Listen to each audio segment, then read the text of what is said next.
What did she go upstairs to get? Laura's not ready yet. Her iPad or something. You'll get it by the end.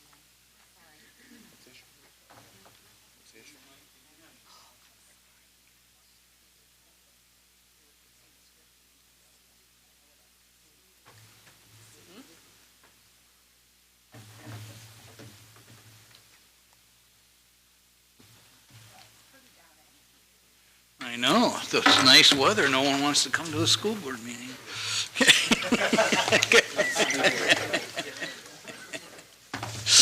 Okay, so.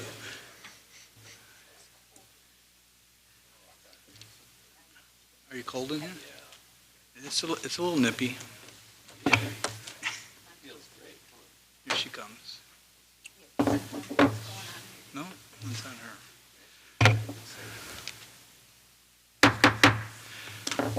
I now call this regular meeting of the Board of Education to order at 7:03 p.m. We'll take a moment of silence followed by the Pledge of Allegiance. I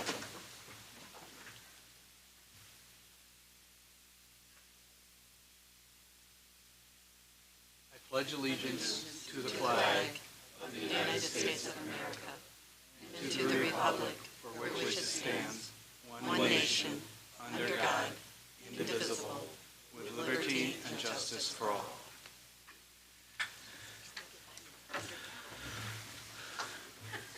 The coordinator call the roll.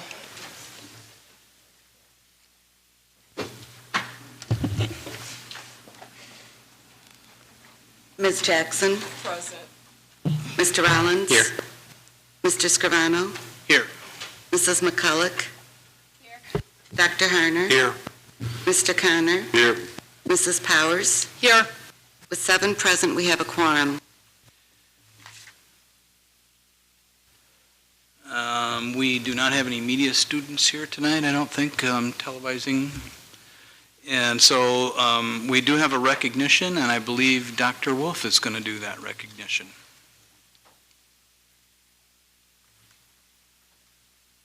Thank you, Ergo the bow tie. 2 years ago, the board initiated the Literacy and Learning in the 21st Century program, and tonight we have a vice president and director from Discovery Education Services, Mr. Jason Barnes and Ms. Erica White, with us to make a presentation to the board about the progress in that program. Thank you. Thank you, Travis. Good evening, Superintendent, board members, and community of Rockford. It's a pleasure to be with you this evening. Erica White is our Director for Implementation for our partnership over the last couple of years. We at Discovery Education, being part of Discovery Communications, Discovery Channel, Science Channel, we have the privilege of working with districts across the country on the digital transformation of teaching and learning to enhance the learning experience for students, to develop their 21st century skills. As we work with districts across the country, there are certain districts that reach exceptional milestones that show that they're making this transformation, that they've reached levels of success beyond what other districts have done. And so tonight we're really excited to share with you that you have surpassed the 1 millionth usage mark of assets in our digital services, which is an incredible level. So congratulations. Those assets come from a variety of our services, our streaming library, which it supports all the different curricular areas in a school and allows a teacher to bring in different modalities of resources to reach students and honor those different intelligences in the classroom. So we're really here tonight to applaud the good work of your educators across your schools and to really deliver a huge congratulations to Travis Wolf and the leadership he's brought and all the educators across the schools. So thank you. Pleasure to be with you this evening, and congratulations. Okay. Thank you. This guy right over here. Thank you. Congratulations. Thank you for being here. Thank you. Appreciate your Greatly. partnership. Thank you. Thank you very much. Okay. Thanks for being here. Thank you. Nice.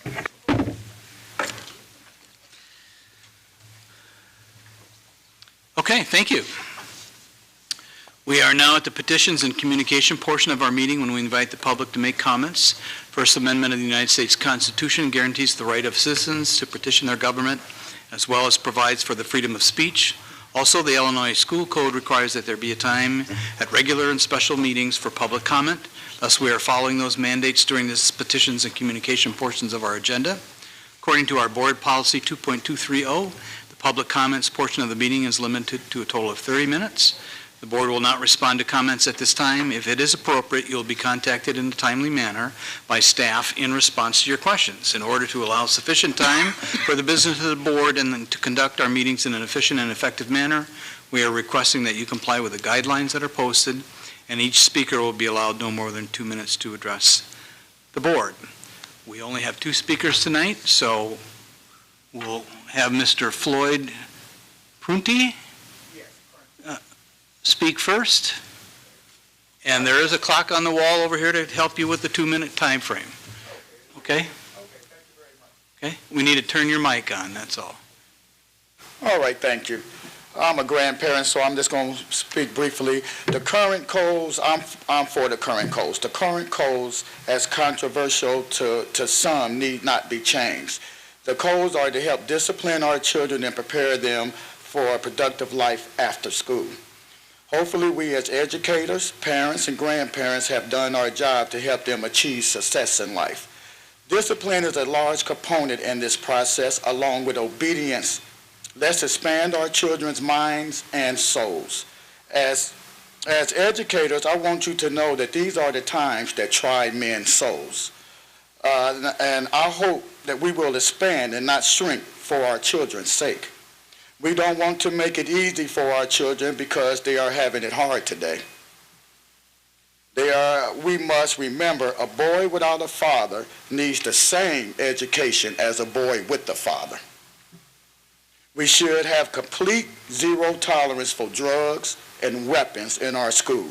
Complete zero tolerance for any child that perpetrates violence against a teacher. Let's get them ready for the real world, a world of nonviolence and obedience. Now is the time to come together on all these issues and do what is best for the next generation. And remember, a house divided against itself cannot stand. Please do not change the current codes because our children need structure, guidance, obedience, and they need to learn a little more respect because there is a competitive world that awaits them. Thank you very much. Thank you, sir. Next speaker is Brad Long.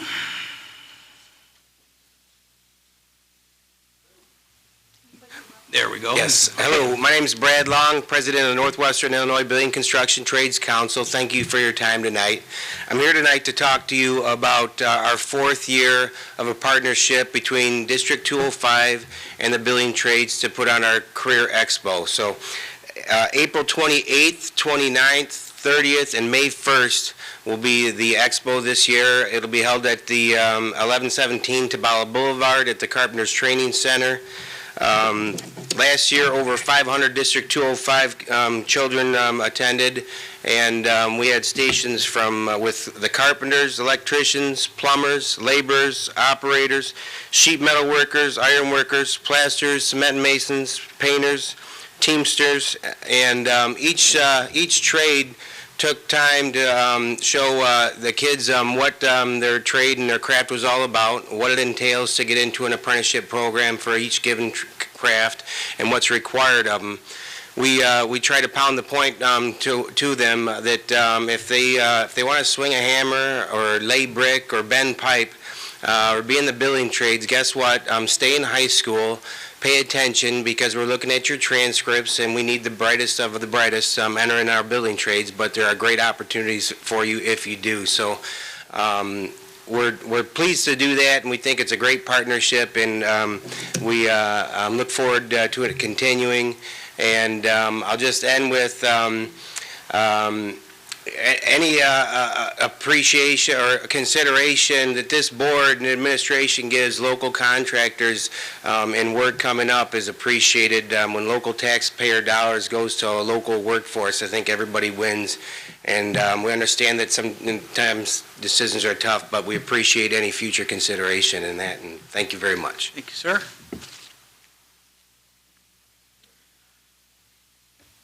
Our next agenda item is board member comments. Are there any board member comments tonight?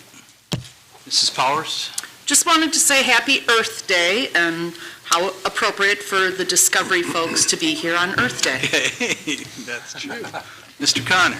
A couple recognitions. First to the Auburn Wind and Jazz Ensembles. They got Illinois High School Association Division I ratings, which means that it's defined as a superior performance, outstanding in every detail. So that's one. Congratulations to that group. And if you'll bear with me one sec, there is also good news from the Jefferson machining classes. 9 Jefferson students entered the Midwest TMA machining competition. All 9 will get awards. 2 got special awards. Esteban Velacruz got a 2nd place, and Joe Hendel got a 3rd place. So congratulations to the class for doing great work over at Jefferson. Thank you. Ms. McCulloch. Tonight we'll be taking a first look at the Code of Conduct, and I just would like to send a thank you out to all the parents and grandparents who showed up at the meetings and gave their input so that our staff could then take a look at that and make further recommendations. And I know Mr. Prunty was one of those grandparents that was there, and so I do want to thank everyone who participated in that process. I have one special recognition. Tomorrow is Administrative Assistant Professional Assistance Day, and we have a person up here at the front table that we could not live without as a board. She's our board coordinator, Laura Fromm. So special congratulations to her for all she does for us, keeps us in line, keeps us communicated, keeps us on target. So thank you, Laura. Okay.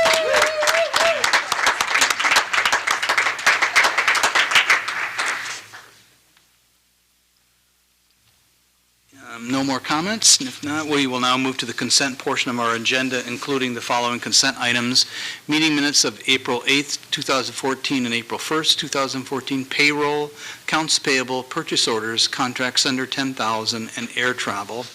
And the following bid recommendations: IFB 1444, General Grounds and Lawn Mowing Service; IFB 1450, the Froberg Elementary School boiler replacement; IFB 14-51, Conklin Johnson Elementary School's boiler replacement; IFB 14-52, East High School Fieldhouse addition; IFB 14-54, Pest Control Services; IFB 14-59, Boiler Room Asbestos Abatement, multiple locations; IFB 14-60, Paving Improvements at Auburn, Guilford, and Jefferson High Schools. The following reoccurring contracts: the 21st CCLC contract, the contract for training Polar Electro, Stiefel, Nicholas and Company Investment Banking Underwriting Agreement, and the following other consent items, including interest transfer, our financial results year-to-date through March of this year, monthly investment report, $47,775 school maintenance grant acceptance, and the Freedom of Information Act log. Is there a motion and a second to approve the consent items? So moved. Moved by Mr. Connor. Second. Second by Dr. Harner. Are there any consent items that board members wish to have pulled for separate consideration? Mrs. McCullough? Would you just pull the whole number 8, please, the bid recommendations? Okay. Ms. Powers? I would like to have 7F travel, 7F. as well as 9B, the contract for training with Polar Electro. Okay. Ms. Jackson? Under 7E. 7E? Okay. Okay. I'll have the coordinator call the roll on the approval of the consent items not pulled. Ms. Jackson? Yes. Mr. Rollins? Yes. Mr. Scrivano? Yes. Mrs. McCulloch? Yes. Dr. Harner? Yes. Mr. Connor? Yes. Mrs. Powers? Yes. The motion passes unanimously. I'll now take a motion to approve 7E, contracts under 10,000. So moved. Moved by Mr. Connor, Second. second by Dr. Harner. Discussion on 7E, contracts under 10,000. Ms. Jackson. I do, I have a question. I'm just reviewing them, and it's Cheryl Crates was a consultant to provide education on EPRT at $100 an hour. It looks like the total is $5,000. What is EPRT? And shame on me, I cannot tell you exactly what it is, but it's almost like a value, basically what it is a value stream budgeting tool, whereby we know that our revenues are shrinking or flat. And as opposed to looking at the revenue side of the house, we're really going to start the year early and drafting the budget for fiscal year 2016. And Mrs. Crates, Dr. Crates, has served as a CFO in a similarly sized district, and she does a lot of work at NIU. And this is her program where she's going to come in and spend some time with us, giving us a different lens, if you will, with how to look at allocating your resources to get the most bang for our buck. How long is her contract? Well, she's going to spend maybe 3 days with us. So what you're approving is in excess, but we'd rather have a little latitude in the event we'd like her to come back and do some additional work. Okay, so then my next question, in excess of what? So what are you thinking, and then? So I think the contract before you is for $8,000. That includes her travel. It's $6,000? $5,000. 5,100. Okay, $5,500. So that is through June 30th. Of course, we could have just did it for just under $10,000. I don't think we're going to spend the full $5,500, but we wanted to have some latitude in the event, again, that we want her to do some additional work for us. Any other questions on contracts under 10,000? Now I'll have the coordinator call the roll on the approval of 7E contracts. Oh, I think I had a motion second already, didn't I? Mike? Yeah. There we have it. Mr. Rollins? Yes. Mr. Scrivano? Yes. Mrs. McCulloch? Yes. Dr. Harner? Yes. Mr. Connor? Yes. Mrs. Powers? Yes. Ms. Jackson? All right, now, I'm sorry. Too fast. The motion passes unanimously. Sorry. Our next, I need a motion now for the approval of air travel, which would be 7F. So moved. Moved by Mr. Connor, Second. second by Dr. Hunter. Questions or discussion on air travel? Mrs. Powers. So I think it's an acronym thing, just like Ms. Jackson. What is the SHRM annual conference, please? That is the SHRM, Human Resources Organization, Society of Human Resources Organization. Any other questions? Now I'll have the coordinator call the roll on the approval of 7F air travel. Mr. Scrivano? Yes. Mrs. McCulloch? Yes. Dr. Harner? Yes. Mr. Connor? Yes. Mrs. Powers? Yes. Ms. Jackson? Mr. Rollins? Yes. The motion passes unanimously. Okay to take all the items of 8 together? Okay. I'll take a motion then to approve items 8A through 8G. So moved. Moved by Mr. Connor, Second. second by Ms. McCulloch. Discussion or questions? Ms. McCulloch? Well, it's really, and Mr.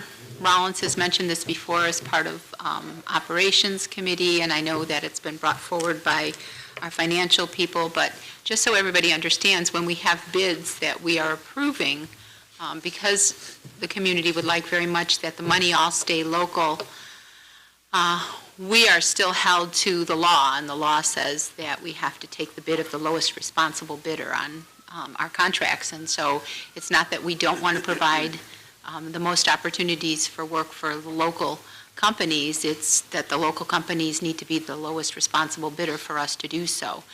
And sometimes it doesn't hurt to have some outside bidders to help keep those local bids in line. If we absolutely can't restrict the bids just to people who live, work, own a business in Rockford.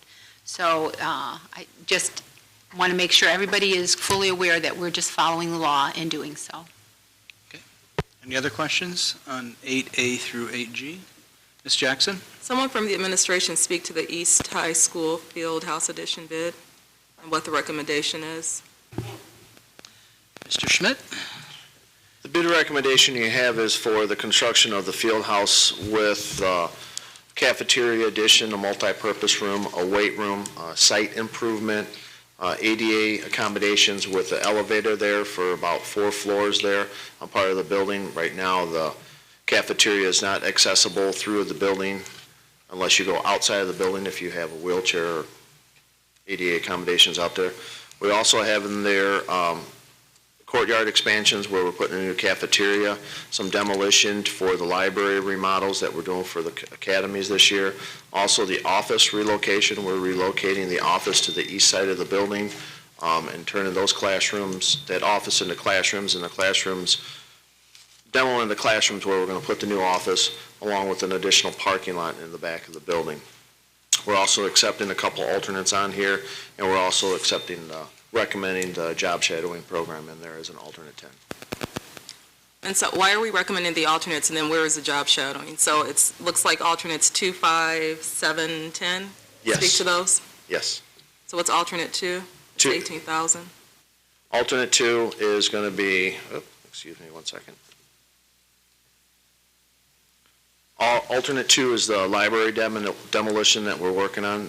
We'll have the contractor out doing the demolition on that, and then that's work that we'll be doing, managing, but we felt that was a good time to put it in with this package for the library demolition as we sit there and redo the library, basically like we did at Jefferson last year.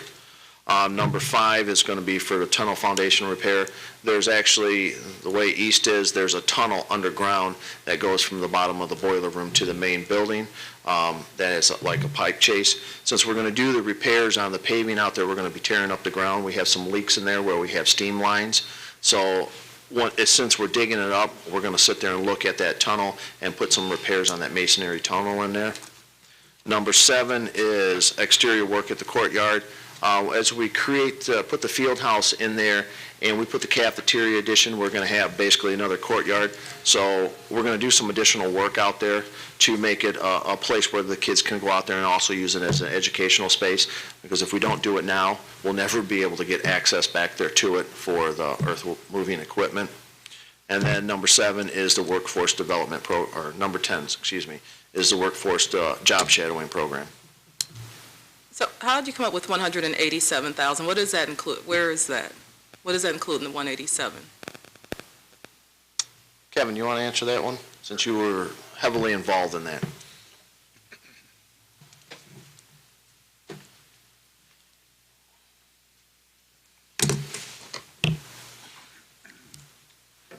It's basically creates funding for 6 full-time positions for a total of 8 months each, which is kind of the rough duration of the project. So it's a total of 48 job shadow months. 6 workers times 8 months each. It's to create 6 positions that would each last 8 months on a full-time basis.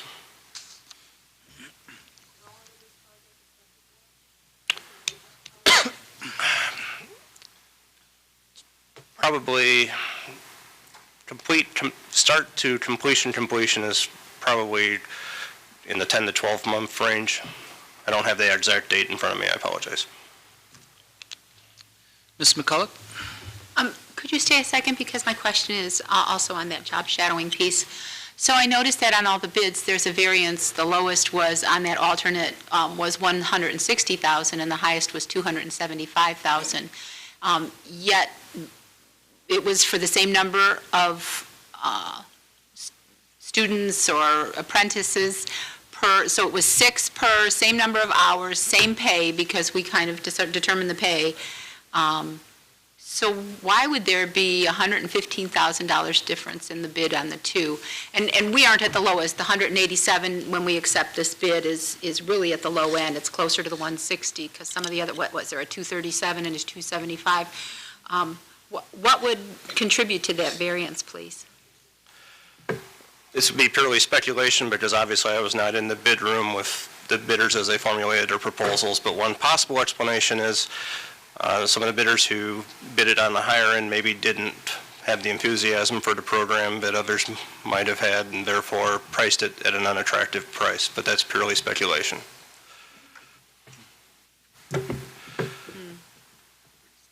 Any other questions Thank on you.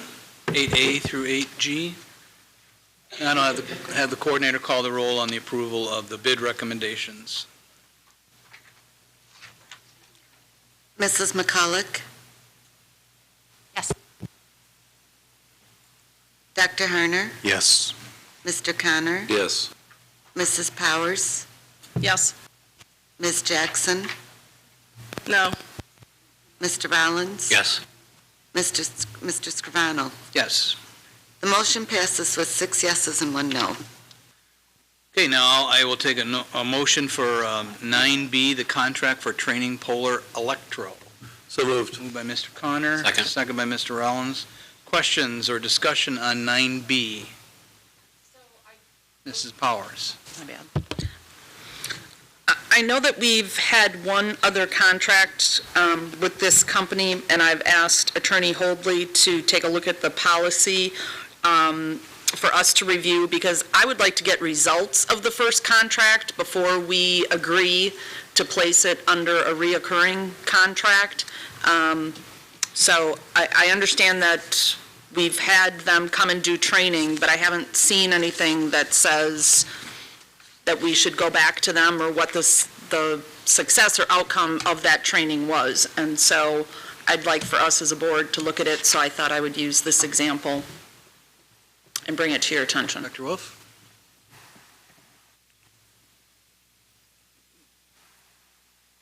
The policy issue is well beyond my purview. We have done online training with this group, and this is the first face-to-face training with them. It's using the electronic device for students to manage and to learn about their own metrics. We will certainly gather information and get a report to the board on teachers' perceptions of the value and effects of that day of training.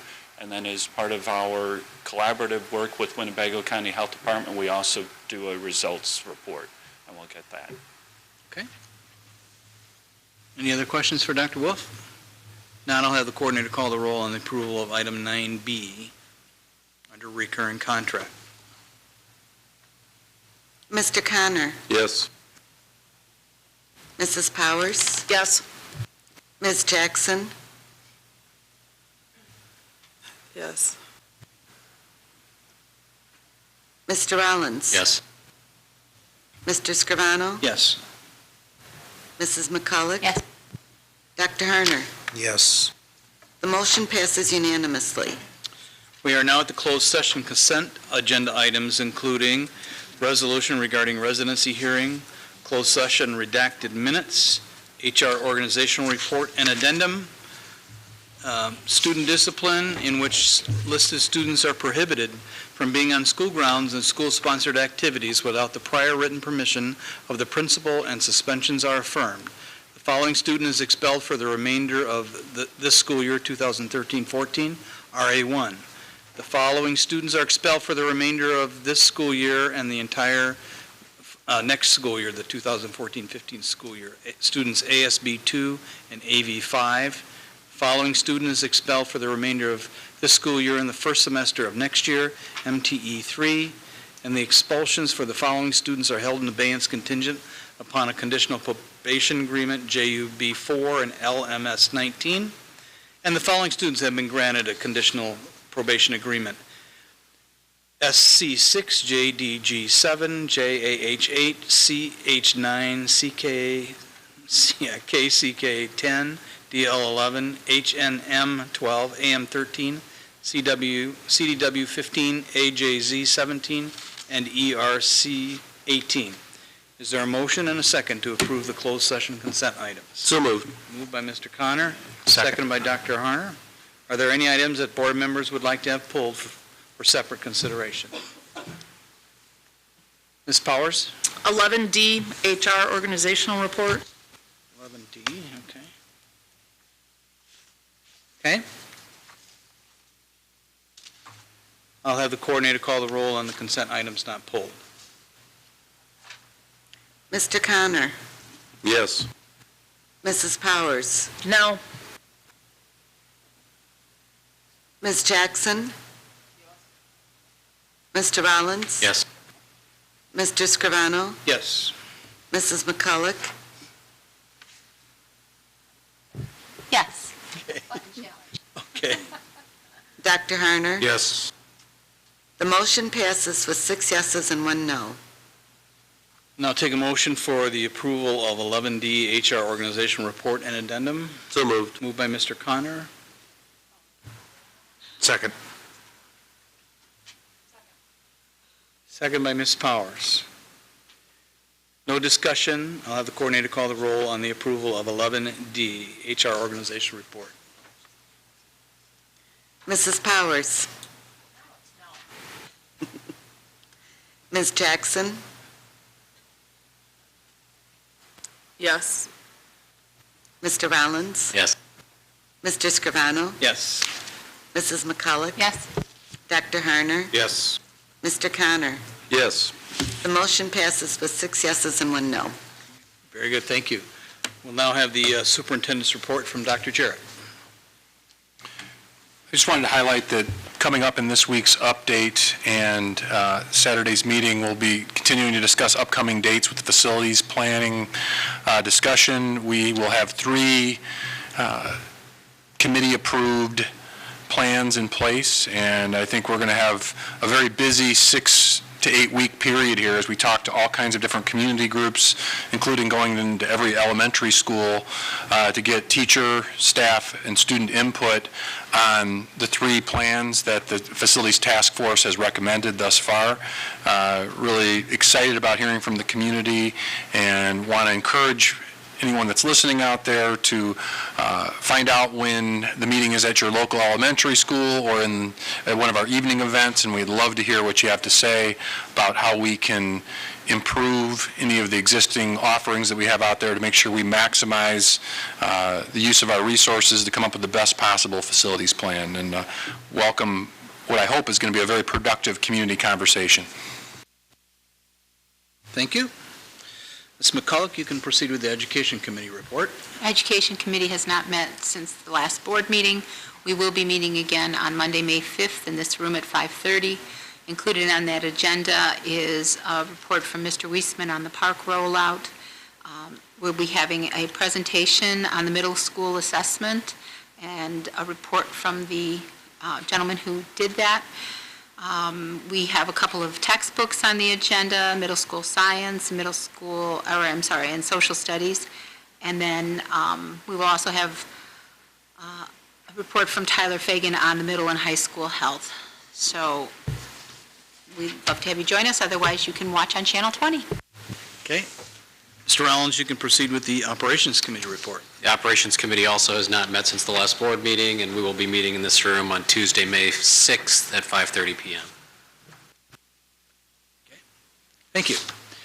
We are now on action items, and the first item, Mutual of Omaha contract approval, was pulled by administration, so we'll move to the second item, which is the Child Development Associate Program with Rasmussen College. This was presented by Dave Carson. Is there a motion and a second? So moved. Moved by Mr. Connor. Second. Second by Dr. Harner. Are there any questions or discussion? Mrs. Powers. I did have a question about, for both this one and the next agenda item, how will we, if at all, be able to meet the needs of any high school students that have either an IEP or some SPED issues? How will we accommodate non-traditional learners or what have you? Mr. Carson. Thank you for this opportunity.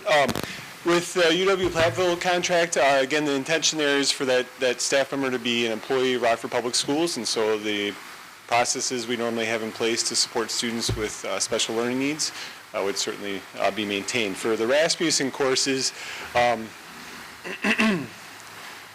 there's no known accommodations that I'm aware of that we'd be able to put in place. Okay. Ms. Jackson. So for Rasmussen with the online classes, are the students required to meet at all with the instructors? And if so, is it once a week? What's the requirement? The intention is to have an orientation this summer, previous to classes beginning, and then to have a check-in once throughout the course of the year. So there's only going to be 2 face-to-face interactions that are designated at this time. So they're The going lessons will to be have an online. orientation, and then they're going to check in twice with the instructor, Correct. face-to-face? Correct. Can you speak, what is the family questionnaire? What is that form?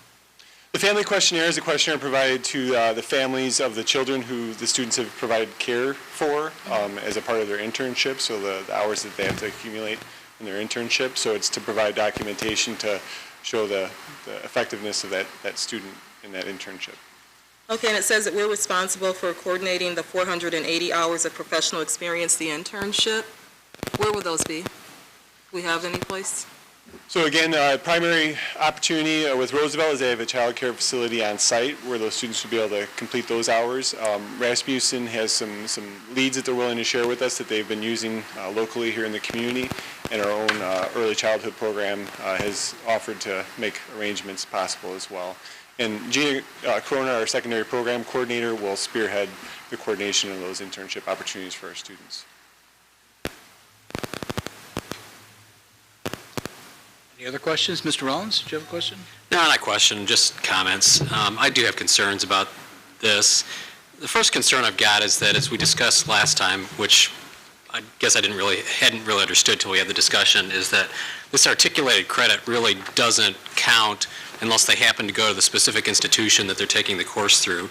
So to me, it's kind of like a steerage, that we're sort of providing steerage to students to go to specific institutions. And to me, that's a little problematic, and I think it's particularly problematic when we're working with for-profit institutions, which one of these is. The other concern that I've got, which I articulated at the last board meeting, was that if this is a model that we're looking at expanding as we expand the academies, the cost is going to increase over time.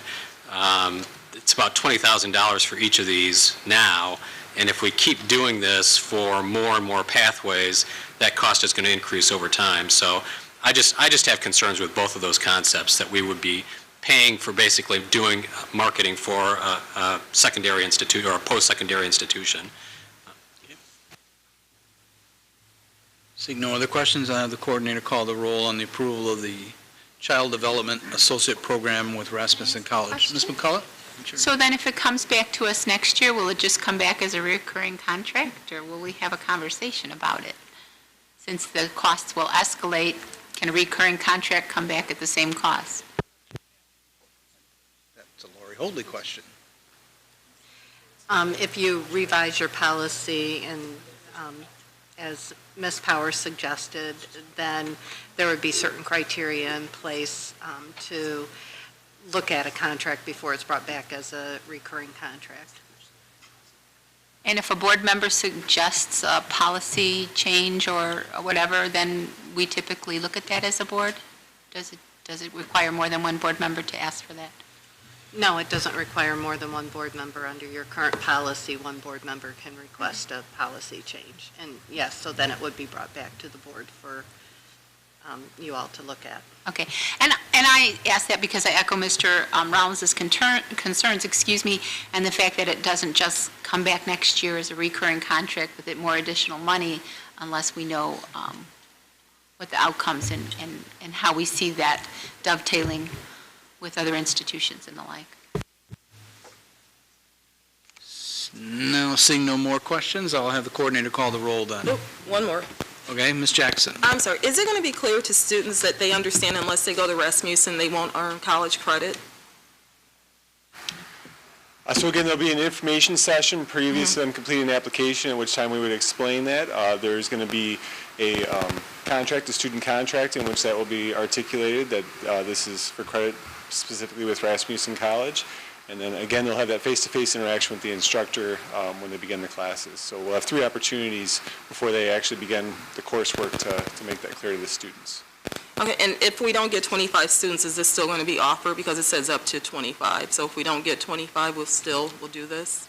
It's still cost-effective. Each course is being run at a cost of 1/5 of what it costs us to run a course in terms of our instructors and materials. And so even if we ran the course with just 10 students, it'd still be cost-effective in terms of our operations.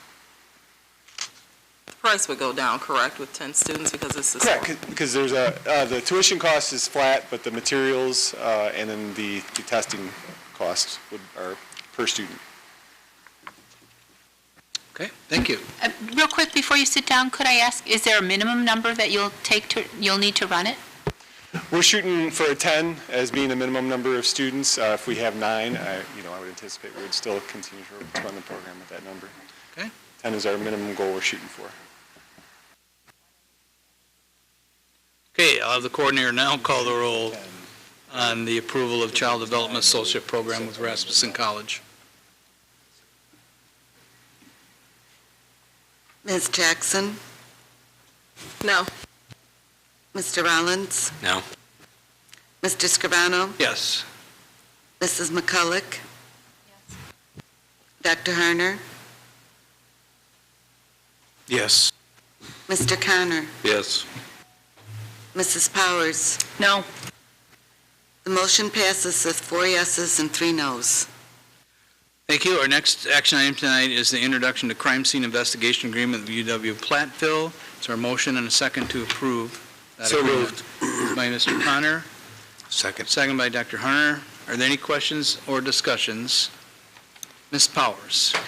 So, Mr. Carson, the way it is written, if I'm understanding it, is that we're approving both option 1 and 2 with hopefully the outcome is option 1, but it could be $52,000 in option 2? That's correct. If we're not able to identify and hire a staff member, then we would divert to option 2. That's correct. That's how that contract's put together. Ms. Jackson? Okay, have you started looking for a staff member? We have informally networked with the Rockford Police Department to begin identifying community members who may be qualified to be able to teach the course. We've also had some preliminary discussions, again informally, with some staff internally. And so far, I've not been able to identify anyone at Jefferson who meets the requirements of the master's degree in criminal justice experience. Okay, it says that these classes will meet early morning unless times suitable to both parties may be arranged. What is early morning? So first hour, second hour. So it's scheduled currently to be first hour next year at Jefferson High School. How long do you have before you have to find a staff person? I mean, do you have to let this Platteville know by a certain time whether or not we're able to find someone for this position, or how's that working? If I can invite Dr. Delecki, rather, to come up and help field that question. Dr. Delecki is here from UW-Platteville, who helped develop this contract. Good evening, thank you. Would you repeat the question, please? The question was, I guess, how long do we have to let you know before, whether or not we have someone that can fill the position? I think if we're well into June and we haven't a suitable individual identified, at that point, we're going to have to think about shifting to Plan B. And believe me, Plan A is much more desirable from my point of view, too. So, Really? Why is that? less work for me. Oh, okay. Okay. There are a lot of reasons why doing that face-to-face is preferable. I think we could do an excellent job with a remote delivery, but I would rather have some hands-on face-to-face if I had my druthers. Okay. Thank you. Any other questions? Actually, I do. So are you working with so you've reached out to the REA, they've not been able to identify a teacher that meets this, because we're looking for maybe a certified teacher amongst our ranks now? Correct. Okay. That would be, the first option is to find someone already on staff that's willing and able to do so. If that's not, we can't identify someone, then to hire someone who meets the certification needs. And then the Plan B would then kick in if we're not able to find someone. And what's the certification? They'll need a provisional if we don't find, right? That's correct. Correct. They would need a provisional CTE endorsement. Okay, thank you. I'll have the coordinator then call the roll. On the approval of the intro to crime scene investigation agreement with UW-Platteville. Mr. Rollins? No. Mr. Scrivano? Yes. Mrs. McCulloch? Yes. Dr. Harner? Yes. Mr. Connor? Yes. Mrs. Powers? No. Ms. Jackson? The motion passes with 4 yeses and 3 noes. Our next action item is the Bellis Firm of Architecture. Is there a motion and a second to approve? So moved. Moved by Mr. Connor, Second. second by Mr. Rollins. Any questions or discussion? Ms. Jackson? Yes, I was reading through this, and it appears we're having them on call. What is this? What do you mean, what is this? It appears we're having them on call or something from what I was reading. So what is this contract? It's a service agreement contract where we have them looking at the professional services for Bellis architectural firms to do design work on specified projects, and then also on an as-needed basis up to X amount of dollars per fiscal year. If we have something, if we come up to a room and we want to knock down a wall or expand a classroom or do something like that, we would be able to call them up there based off of their hourly rates to come in there and look at the structural analysis, electrical, or architectural. So we have set projects in there potentially that we know we're going to do here this year, but we're also looking at putting this as an overarching agreement through 1 year for not to exceed X amount of dollars for them to be on call on an as-needed basis.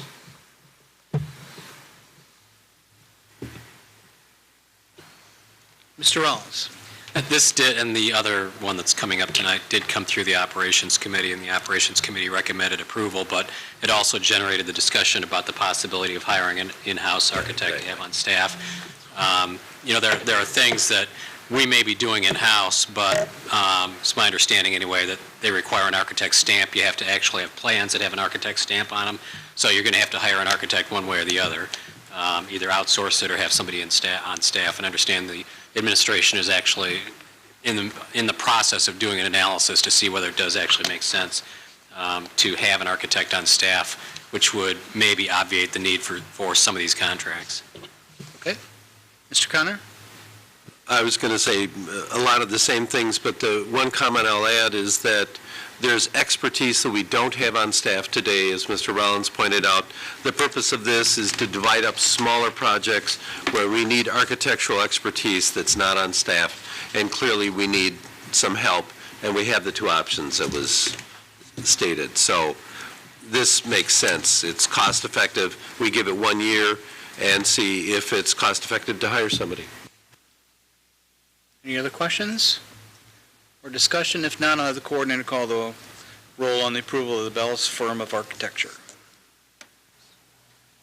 Mr. Scrivano? Yes. Mrs. McCulloch? Yes. Dr. Harner? Yes.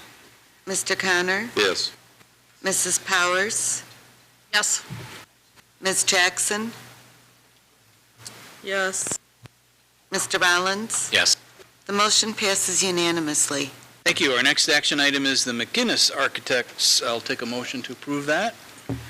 Moved by Mr. Connor, Second. second by Mr. Rollins.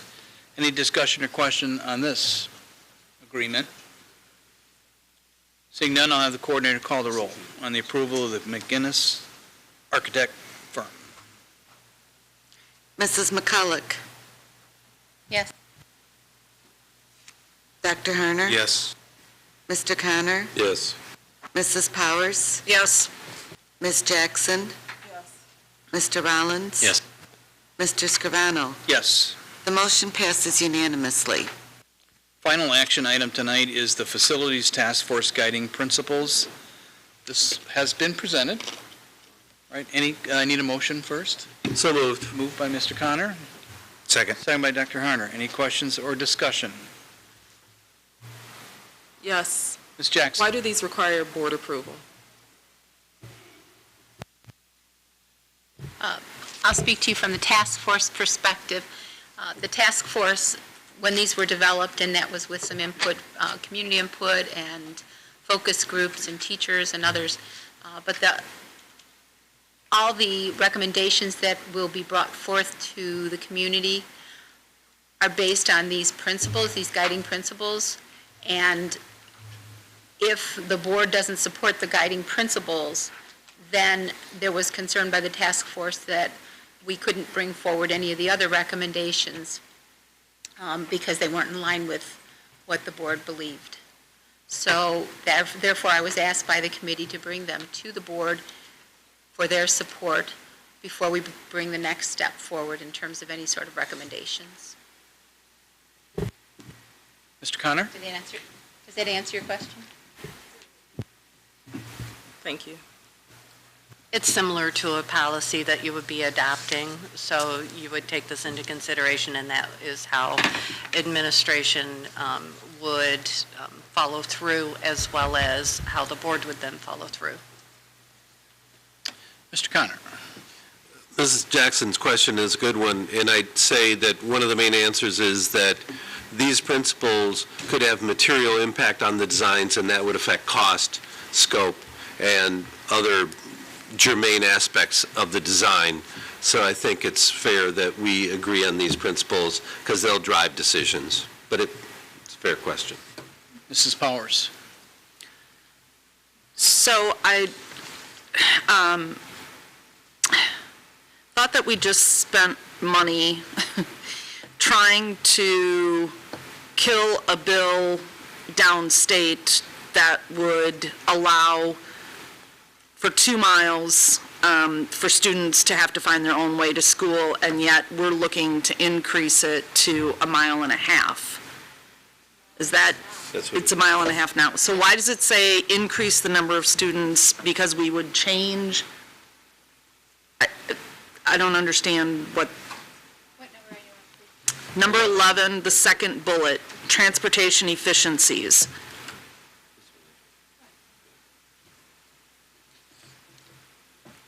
Ms. The McCullough? concept was to try, or to support having schools closer to where student populations are, so we can reduce the amount of transportation needed.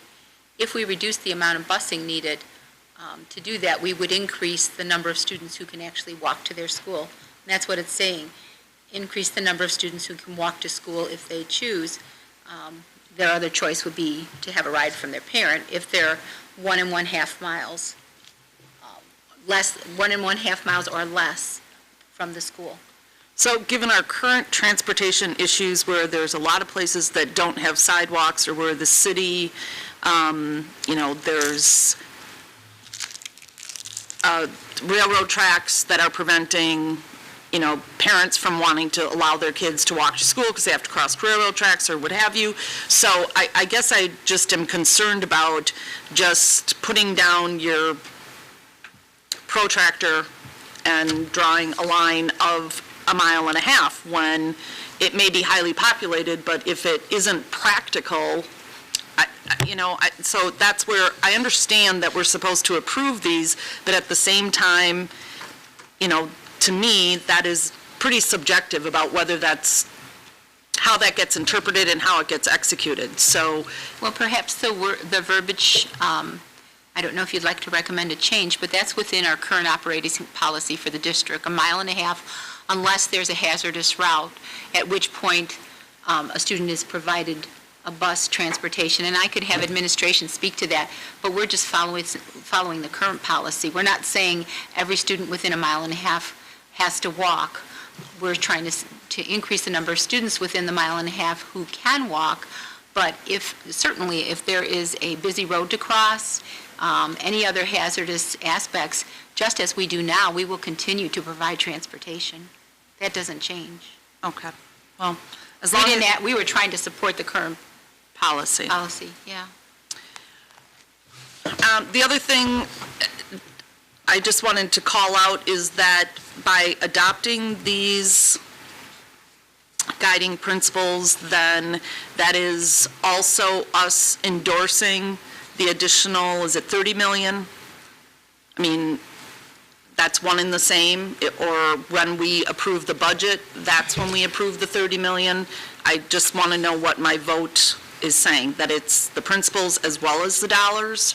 So at this point, it's principles, and if the board supports the principle of using up to $250 million, then of course, we have to have a separate vote to indicate where that money is coming from. So for example, part of that is an additional reserve pledge.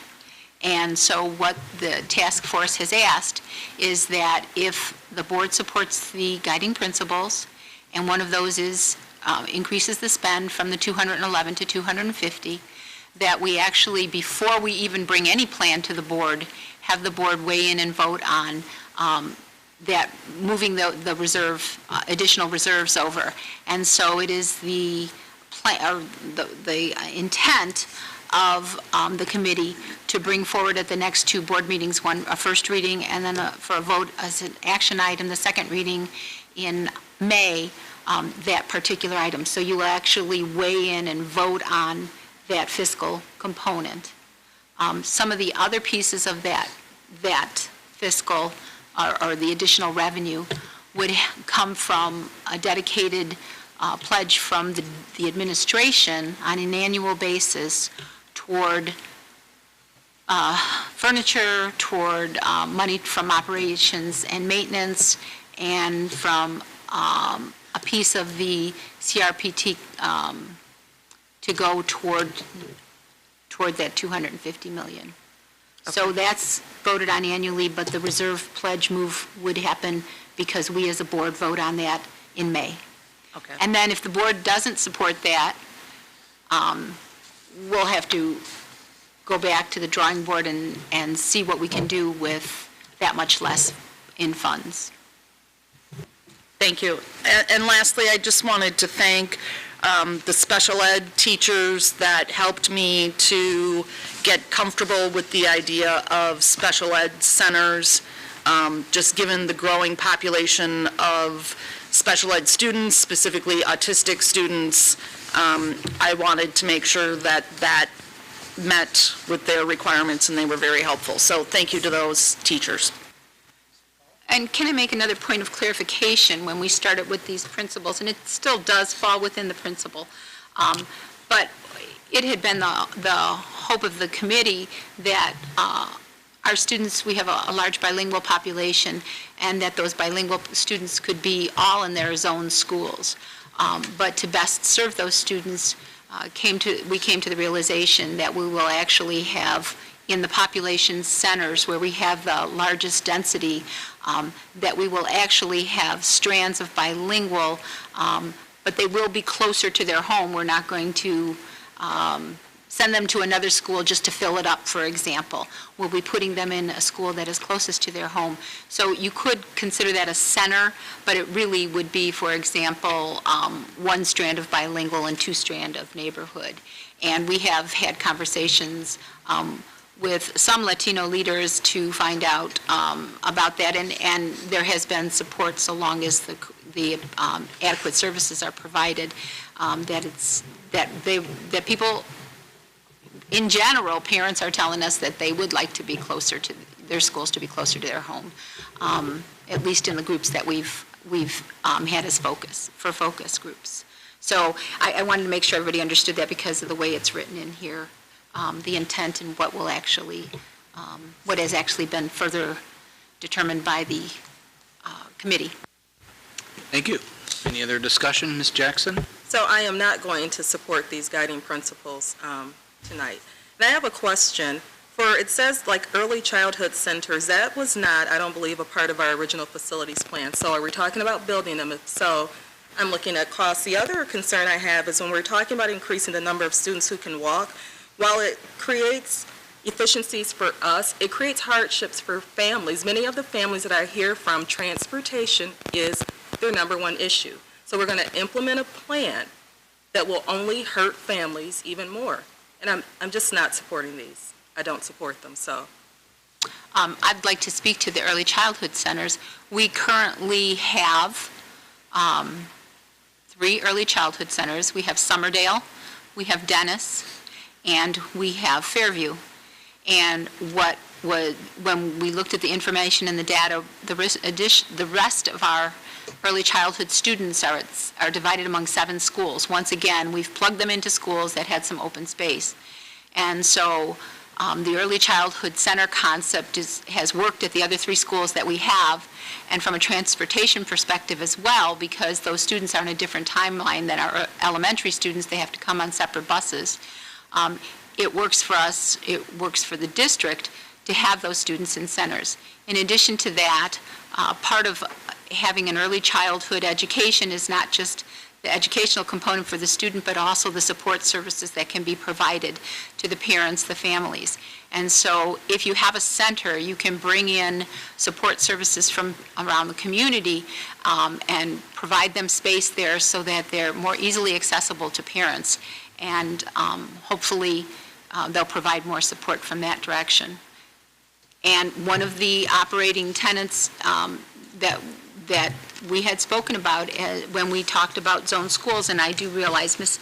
Jackson, that you didn't, that is an issue as well, was that we went to zones. The vote, a lot of us voted for zones because we decreased the amount of transportation throughout the district, because students, we hoped, would be closer to their school that is closest to their home.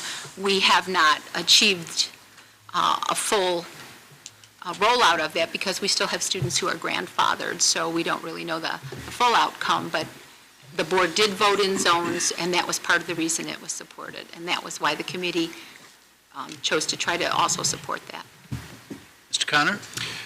In terms of early childhood, I'm no expert on that. However, the individuals I've talked to, they almost unanimously say that having centers for early childhood is terribly important, and that the results are much better, especially for children who are already behind, that in terms of things like vocabulary, reinforcement, and educational outcomes, early childhood centers are to the benefit, particularly of kids who come from disadvantaged backgrounds. So I strongly support the principles. Ms. McCullough? And as I sat here and thought about that, there's two other things about early childhood. We are not the committee has no place in increasing the amount of early childhood that we're providing in the district. All we're asking for is continuing, or asking, we're supporting what the district already does, having the centers, and providing or having one more center to accommodate the students that we currently have distributed around the district. And part of the reason that we need to do that is we have students in schools whose, the state tells us as part of our grant that when a child is in an early childhood classroom, they should have facilities that support an early childhood, a water fountain, the right toilets, the right playground equipment, and that those students in those elementary schools throughout the district don't have those facilities. I didn't Ms. say Jackson. I didn't support early childhood centers. I asked what we have to build more. That was my question. I said I'm not supporting the principles overall, so it's not about early childhood. I know a couple of you have spoken to that. That's not my issue. It was a simple question. Thank you. Okay, Mr. Rollins. Yeah, I actually just want to comment on the transportation. I mean, the operational issue is an important one because money's going to be getting tight, but I do want to say that the administration looked internally about a year ago and shared the data with us. They looked at attendance rates for children who walked versus children who were bused to school, and our attendance is actually better for the children who walk to school than it is for children who ride buses. And there's actually national data.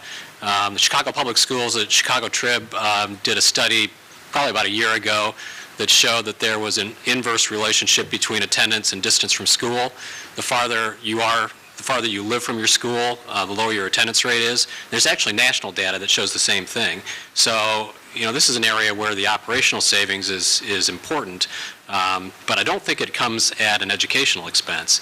The data all seems to show that the closer you live to, at least to an elementary school, the higher the attendance rates are. Thank you.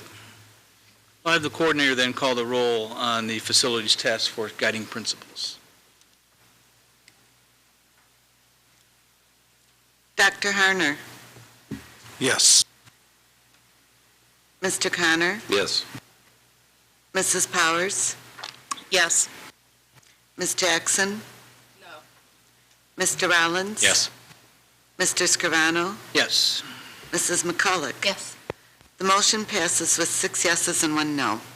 Thank you. We are now on to new and other business, and Dr. Wolf, I believe you are presenting the first two items, Project Lead the Way grant acceptance for East and for Guilford.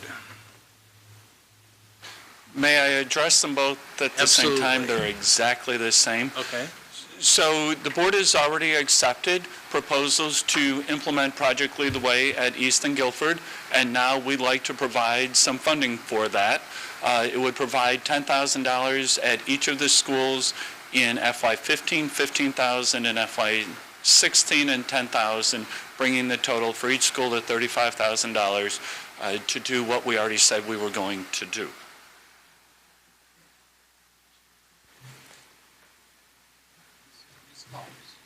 So, similar question, I mean, how do kids with an IEP or 504 or any special ed requirements, will they be able to participate in this? I will defer that specific to Mr. Carson, if he's still here.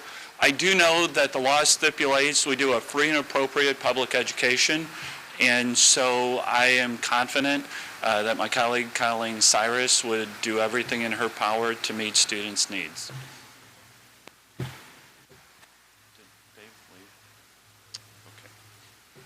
Any other questions or discussion? This will be presented at our May 13th board meeting for a vote. Mrs. Heitcarter will present our next item, which is Student Code of Conduct for 2014-15.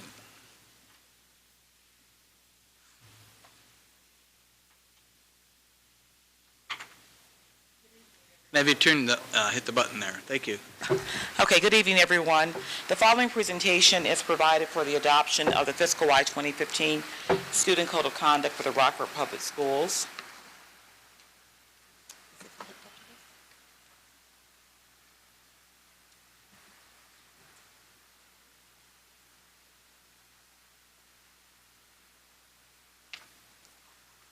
Thank you. Maybe not.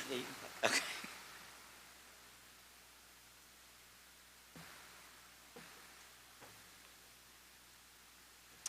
The Student Code of Conduct Annual Review is a process consisting of assessment, planning, committee reviews, and board adoption. The assessment and planning component includes the review of student infraction data, school administration observations and input, parent-guardian reports and feedback, contact with urban Illinois school districts, and the review of current research and best practices. In addition to assessment and planning, several meetings are also held with parents, teachers, community members, and school administrators for Illinois School Code compliance and addressing the temporary exclusion of disruptive students by their classroom teacher. School administrators and central office administration continue their input upon review of the recommendations and provide the final recommendations to the Board of Education for adoption. This process spans from August through April to adhere to the timeline for product development.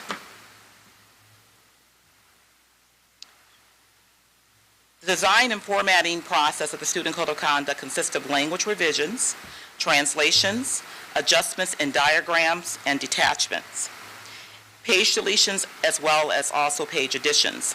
The Student Code of Conduct is scheduled for printing and disseminating during the summer months, with administrative trainings beginning in May and June from draft copies.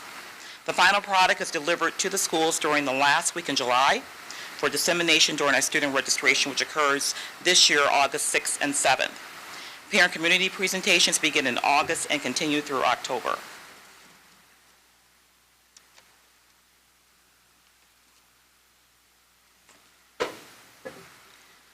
The Student Code of Conduct Review Committee utilized the listed research and best practices as part of the adoption process. There are copies for your review of the United States Department of Education Guiding Principles, as well as the Illinois Urban School District Comparison Matrix. Professional development is integral to ensuring we execute the principles and expectations of the Student Code of Conduct with consistency as well as efficiency. Parent rights and student due process is a consistent factor in the development of training programs. In addition, site visits and conference calls with other districts such as Elgin, Freeport, and Springfield were conducted.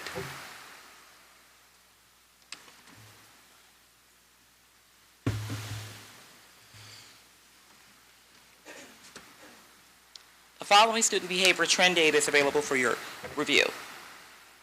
RPS student behavior data was reviewed at all tier levels, representing behaviors from minors, which are addressed in the classroom by the teacher, to tier 1, 2, 3, and 0 tolerance levels. The behavior data presented this evening reflects a 4-year trend of incidents within each tier level. RPS continues to progress in the effective delivery of positive behavior interventions. Our PBI's framework is aligned to our student code of conduct, and the data yields a decline in minor and all tier level offenses. This is exciting news this year, as the decline emphasizes improved school climate and less disruptions to the learning environment. Our Tier 3 offenses, which result in out-of-school suspension, have significantly decreased as well this year, resulting in increased instructional hours by our students.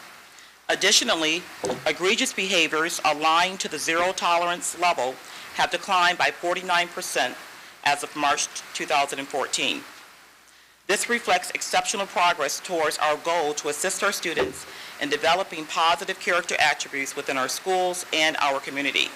As Dr. Martin Luther King quoted, "Intelligence plus character, that is the goal of true education." In response to offenses reflecting physical aggression, I am pleased to share that our students are exercising improved interpersonal and interactive skills, indicating successful delivery of our multi-tier level systems of support. RPS students continue to demonstrate amicable social skills, positive attitudes, and healthy relationships amongst their peers. Collectively, students, parents, school administration, and community are all realizing progress in building positive minds which lead to productive citizens. RPS continues to commend the high percentage of students who exhibit behaviors and attributes aligned to integrity and moral character. The consistent decline in physical altercations is reflective of students avoiding confrontations and engaging in a positive network of their peers, their teachers, principals, and support staff. We also continue to assist students who do experience an incident by referring them to social workers, guidance staff members, behavior support staff, instructional support, and other support groups to assist in corrective strategies and social interventions. RPS has also experienced a significant decline in threats and bullying, reporting the lowest incidence in 7 years. This success is attributed to our team efforts with students, parents, school administration, and support leadership throughout the district. This data shows that schools are firm in the execution of board policy and addressing the eradication of bullying and threats incidents in support of our students, their families, and our staff. Our final slide of student court systems data reflects a decline of 40% from the previous year and the lowest report of incidents in 10 years. Current monthly reports suggest that we are in the range of reporting a continuous decline in fiscal Y 2014 and end-of-the-year data. Our students are exhibiting an improved understanding of laws governing our state as well as our nation. The recommended revisions are specific to 3 categories: language and definitions with the majority referencing police referrals, new legislation, and adding the term sexting throughout the code. The second area is charts, matrices, and design. We've added a flow chart for suspensions and revisions to the appeal flow chart. The third section is elementary zero tolerance. We divided our elementary zero tolerance reports into 2 case status reports. The first one being 3 to 5 days of out-of-school suspension, leading to a CPA recommendation. The second case status, which would be for our more serious offenses, would be 5 to 10 days of out-of-school suspension with safety placements on the 6th day. There are approximately 36 items for review, including the addition of a suspension flow chart and the tardy matrix to our student code of conduct. Please note the separate handout on the items presented for board adoption for the fiscal Y 2015 student code of conduct. The items are listed by page number in the current code, and the new language for adoption is stated within the matrix. Please also reference your red line student code of conduct document located in your folder.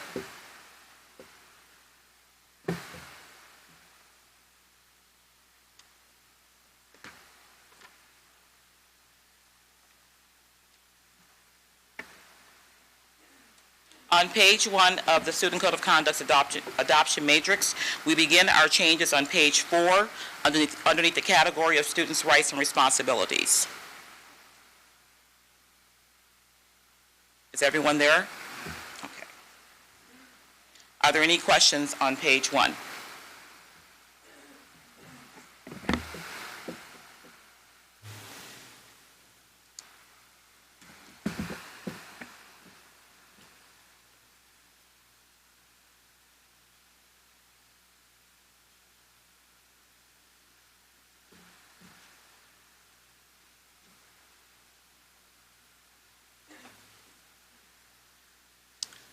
I will direct your attention to page 7, which is new language for the student social media access by district authority.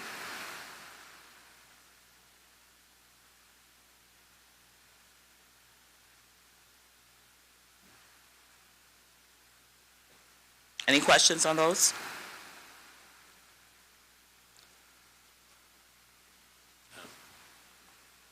Okay, Ms. Jackson? I'm sorry, Ms. Jackson, you have a Yes, question? legal could speak to this. The language with the school administrator may require a student to provide a password. Is that the language you're speaking? Yes, that's going to be new language that will be added. And can you speak to that? Sure, that's as a result of some of the statutory changes, and it reflects also the board policies that we brought forward earlier about social media. So it would have to be directly related, obviously, to a school event, something that happened at school or a threat that would occur, a threat to take action at school or on school district property. So what policy do we have now where we require individuals to give us their passwords to their social media accounts? I don't remember the policy number.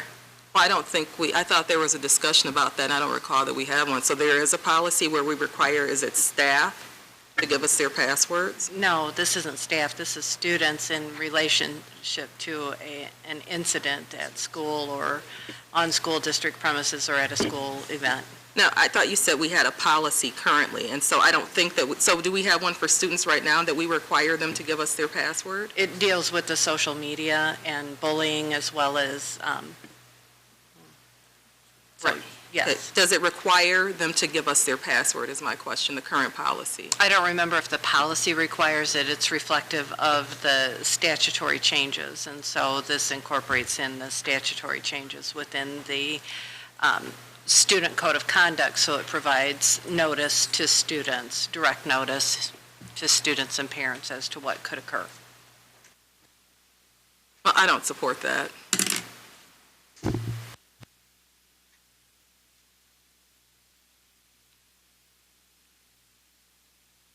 Go ahead. You may go ahead. Yes. On page 2, are there any questions regarding the changes or additions on that page? We do have additions to electronic devices on page 18 and 28 of the code.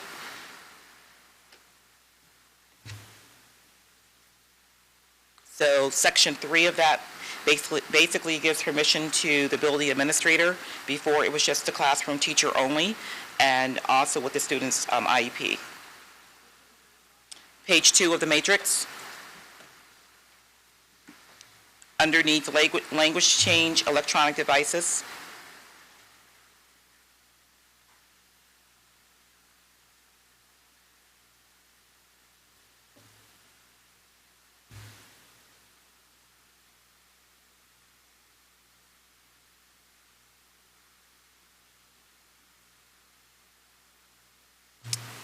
So can we go back to one that I don't think you highlighted, but I have a question about?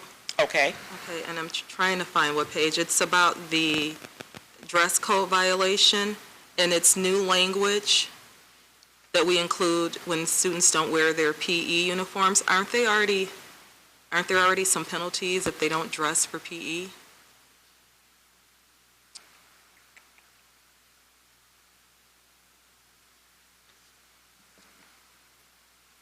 I lost the page number.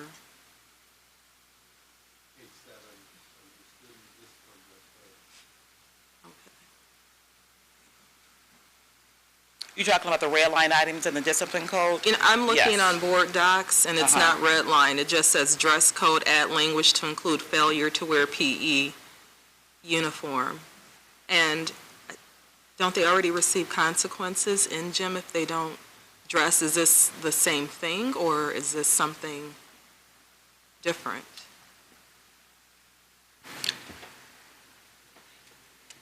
Mr. Scrivens? This is basically just including the Yes, physical okay. education uniform as part of a dress Trying to code. find where she's at. That's No, what that is. Ed Committee had a lengthy discussion on PE uniforms and that there is a policy out there. So I would rather defer to that policy and either include it in its entirety here or not refer to PE uniforms at all, because this was a lively discussion at Ed Committee about whether kids were required to wear a uniform or as long as they participate. And so Mr. Fagan, I believe, presented something. So again, either I recommend we include the uniform, PE uniform in its entirety, or don't make reference to it. So are you asking us for suggestions that you're going to take back? I guess what are we doing? You're presenting, but are you asking for input? You'll take this back and bring it, or is this the final draft? No, this is basically new business for you all to Okay. peruse and have time to give me feedback, and then I will be bringing it back to you, Ms. Jackson, at the next board meeting for your consent. I wanted to address Mrs. Powers' comment. I think Mrs. Powers has talked about the discussion regarding the consequences for students failing to dress for PE, and you talked about developing a matrix for that. No, Ms. McCulloch, Mr. Fagan presented, I thought, specifically for secondary, where uniforms may or may not required, whether a student got points for that day, or were students allowed to participate, and if they were wearing jeans or whatever they wore to school, as long as they participated, they still got credit for participating, even though there is a preferred uniform. I mean, what was my recollection was that we did get landed on a PE uniform policy that dictated what students had to do in order to earn points and pass PE, and part of that was the uniform. Do you remember? I remember the conversation. I'm going to ask Mr. Vosberg if he remembers what we got landed on with policy. In the past, Or students were given no credit if they were not dressed for participation in PE. Mr. Fagan has worked on an administrative policy that allows students to participate without a PE uniform. Okay. So it's an administrative recommendation is what it is. It's not a policy, right? It's not a board we don't have a board policy on that. Right, so it's but is it an administrative recommendation that's written and signed by the? No, I guess it's just best practice. So, It's dramatically decreased the number of kids failing PE, so we want to continue doing it. Okay. So by saying some schools, you're thinking that that is contrary to what that is saying? Okay. I think it's unclear, and so if, as a parent, this is me trying to understand what is expected of my child, then either we include it in its entirety or eliminate it, and each school is responsible for communicating with the parents what their child has to do to pass PE. Would be my recommendation, one or the other, unless somebody has something else. And you don't think by having the word "some" in there indicates that there isn't there isn't consistency across the district? Well, we can work on the language to make sure that. I was going to say, would you work on? Yes, with we can work on the Mrs. language for that. Head Carter on the language.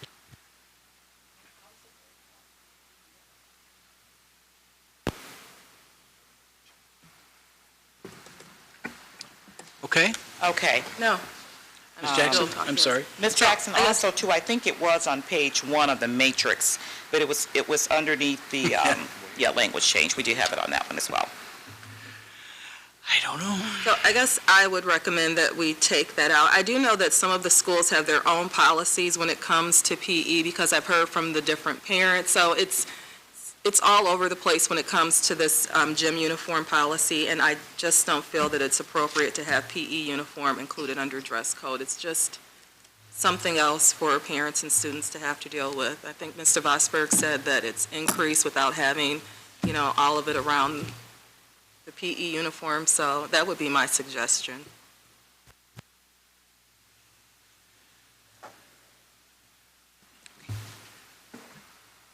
Thank you, Ms. Jackson. We're going to move on to, are there any other questions on page 2? If not, we're going to page 3 of the matrix.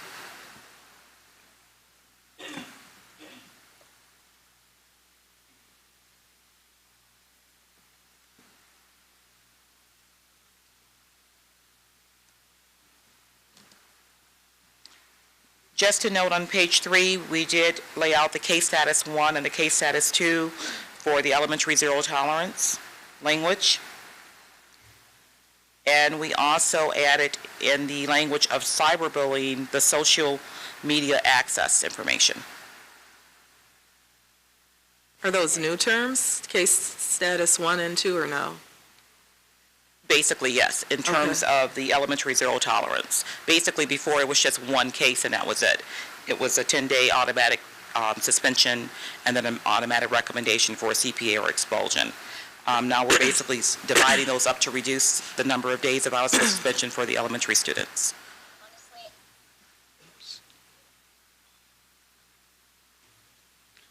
Okay. Point of information. So we received the red line copy. Everybody received all the changes. We had a chance to read through them. Do we need to go through them one by one here on the board floor? I mean, and they were all brought to the Education Committee as well? I think that's a great question. What would the board like to do? Ms. Bowers? Just point of order that there was no discussion at the Ed Committee. It was passed on, but there was no discussion. Am I oversimplifying it, Ms. Highcarter? We didn't have the red line at Ed Committee. We had the matrix. Yeah, the red line was provided. The red line was provided. Yep. Yes. Right, but there was no discussion. Ms. Highcarter presented, and it's not a criticism, it was a long meeting. There were several things that were, prior to this, there was no discussion from the Ed Committee. And I guess my question is just how the rest of the board feels about, do you want to go through it item by item, or have you had an opportunity to look at it? We received these last week. And I only say that from my perspective because I already have, so I'd rather have the input of the rest of the board. Ms. Jackson? So I will say, yes, I like to have her continue presenting. I don't think we're going item by item. I think you only have a few more pages left. Correct? And I do have the one that has all of the lines in it, so I can look through that one and have questions. But I'd like for you to continue your presentation. You just have a couple of more, right, on this one? Is what I'm looking at. It looks like it's 12 pages. And we're already on page 7 or 8. Okay, let's go ahead and continue then. Okay. So did I answer your question, Ms. Jackson, on the elementary zero to, okay. So we're moving on to page 4 of the matrix. The new emphasis is on the zero tolerance language regarding threats, intimidation, and severe bullying. We have added including using or threatening the use of physical, mental, or emotional abuse to control an individual in the dating relationship.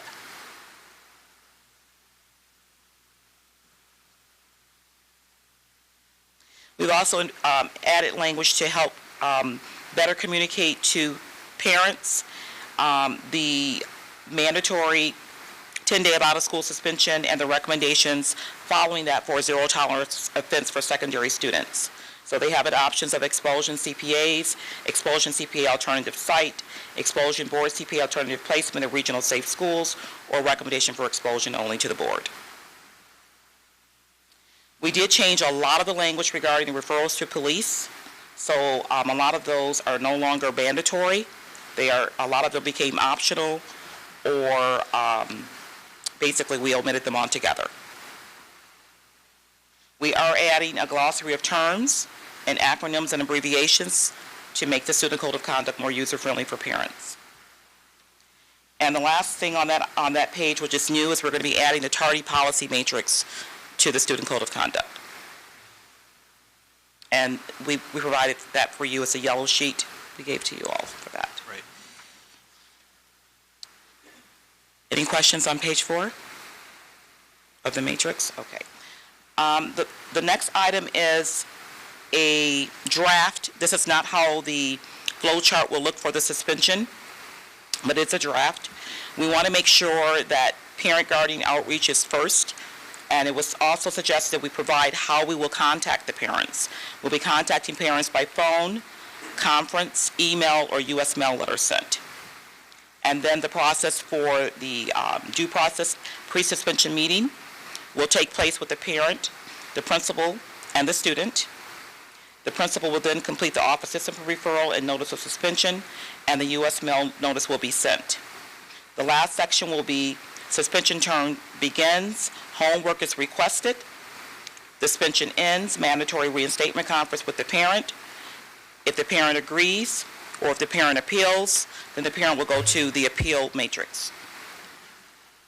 We've added some language to the appeal matrix from last year. Step 3, we've added appeal meeting is scheduled with the principal within 3 school days. If the appeal is granted, the suspension will be overturned and the infraction will be removed from the student's record. If the appeal is not granted, then it will be going to the board.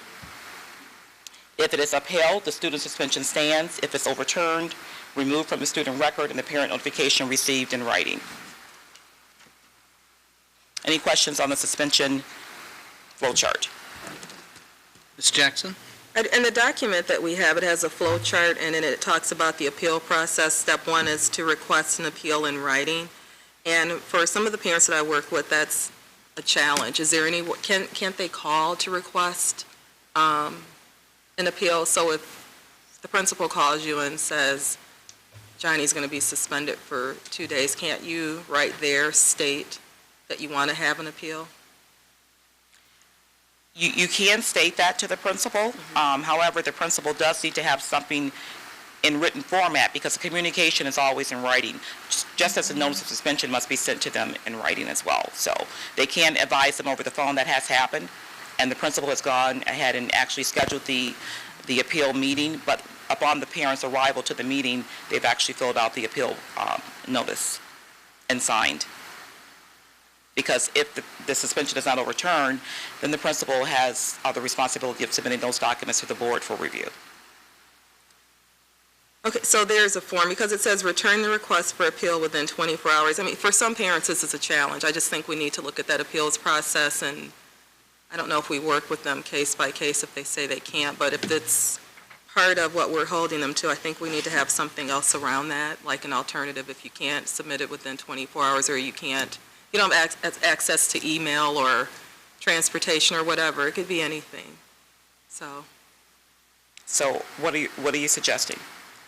That it doesn't just have to be in writing. So you're asking for alternative methods Yes. to report?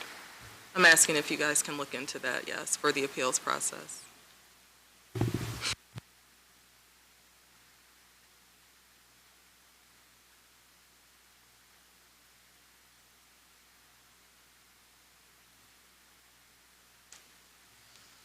Okay. Okay, I have that noted, okay. And then the last section is the tardy matrix.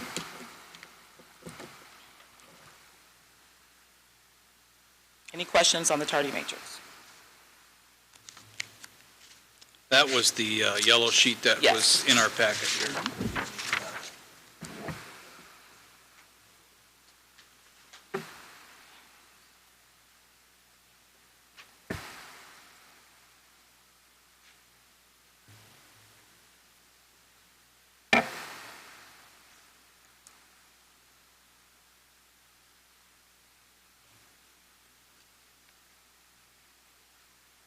Any questions on the tardy matrix?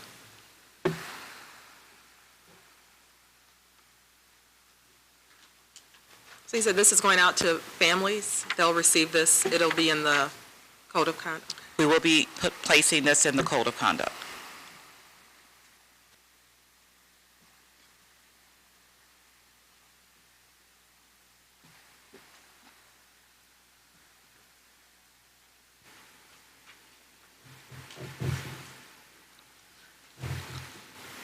Is there any talk about starting tardies over? Because currently they just keep accumulating, correct?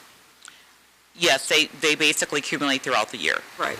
Was there any discussion about not having that? Because I know even with jobs, if you work on a point system, you could get so many points, and after you've gone so long, or maybe something, you kind of start over, or you can reduce points if you haven't called in. Was there any discussion about that? Yes, we did have discussion on that, and the principals, secondary and elementary, all had their views on that in terms of having to start over.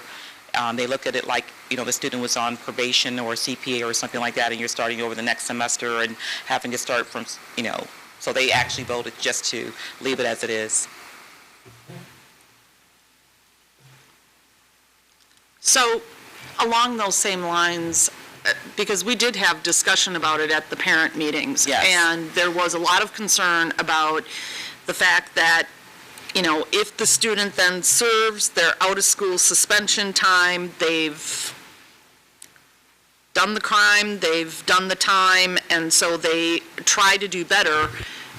Just one more tardy then throws them back into this perpetual cycle of missing classes, and they've already served an out-of-school suspension. It's difficult for them to make up the classwork, and then, one tardy and there's another penalty. So is there any way that we could allow principals the opportunity to give the kids a work back?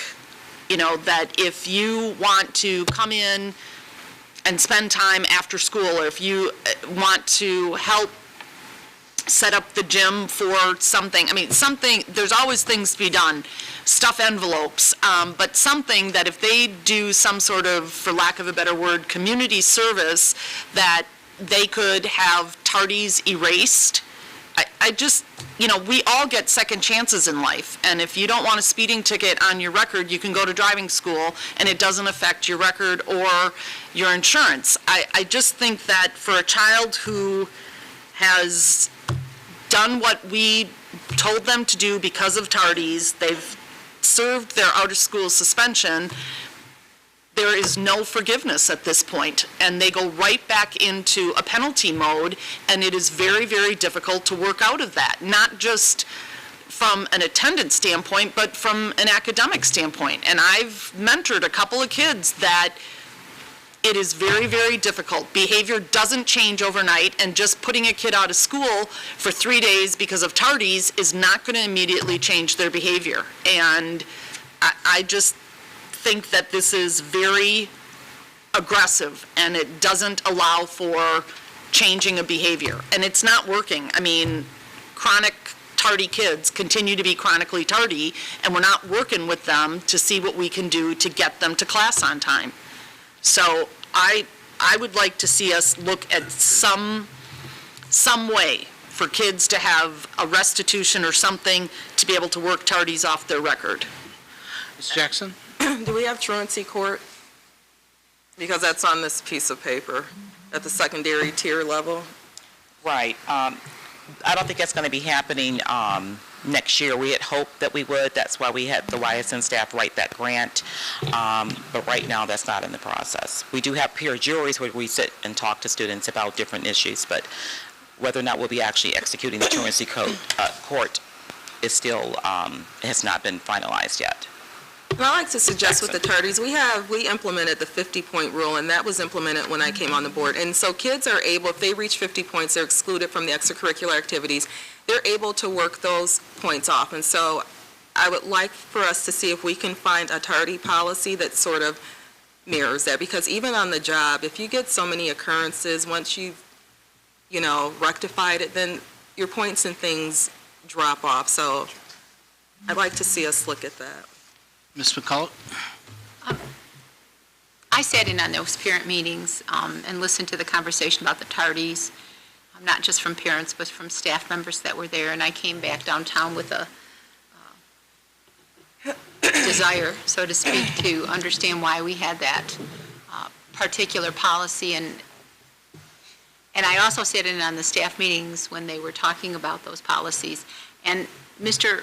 Vosberg, can you speak to, I'm going to ask you because you're the one who explained to me how it does work if you have a consistent tardy policy, so long as we follow it, and why we don't want to reset, perhaps, and we didn't actually have a conversation about working off by, with numbers or 50 or whatever, but could you just speak to that?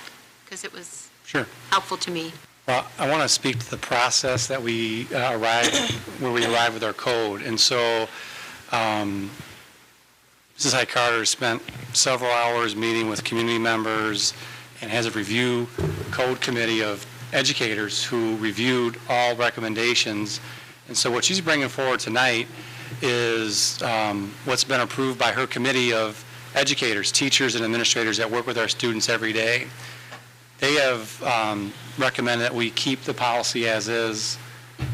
Personally, I've seen it, the data work. We do, as she has presented tonight, we've seen significant decreases in infractions in our schools. So I can empathize with students and parents, and it seems counterintuitive at times to be suspended for a tardy, but what we're really talking about is a case of loitering in a building. When we have kids, we give kids 7 chances before they're suspended, and actually, preferably, we have an overnight suspension, so they don't miss any school time. We just have a parent conference. So suspensions are very far and few between for students for tardiness. Resetting the policy was not suggested by the review committee, and so I'm going to support the review committee. They work in the schools every day. They're with our children every day, and I don't think that the conversation tonight should be to undo any of the work that they've done. Otherwise, we've undermined the work of that review committee. And you did mention the overnight suspension, which I don't know if everybody understood what that was, but that was a concept that the staff used, and that is already being implemented. And that is, and you already get 7 tardies, and then you would be suspended, but you don't have to miss any school, because if you come, you're basically suspended overnight so long as you show up the next morning with the parent to have a conference. You can go to class that day. So it doesn't really result in every situation where somebody has to be out of class. Mr. Rollins, I think you have your light on. Yeah, one question, one data point. I did go back and look at the graphs that you showed, and you had excluded tardies. So what is our experience with tardies over time?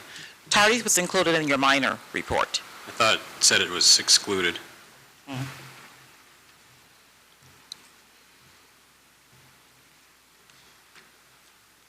It actually says excluding tardy. Oh, I'm sorry. Yes, it was. They did take that out. I do have a report from first semester that shows the number of tardies, and we did reduce from the previous year. I don't know if you've had a chance to visit some of the schools that when the bell rang, students were still in the hallways if it didn't ring, but those schools, all those students are getting to class now. So at that point, at mid-year report, we had, if this is correct, because I did receive this from the IT department, at that point in time, we had a reduction in about 27% of our tardies at mid-year report. So, and this was in January. Okay. I guess I'll just make a couple of comments. One is, one of the things that we've talked about is college and career readiness. And with respect to career readiness, we're talking about kids who are 4 years away potentially from going into the workforce, and you don't get this many chances with employers.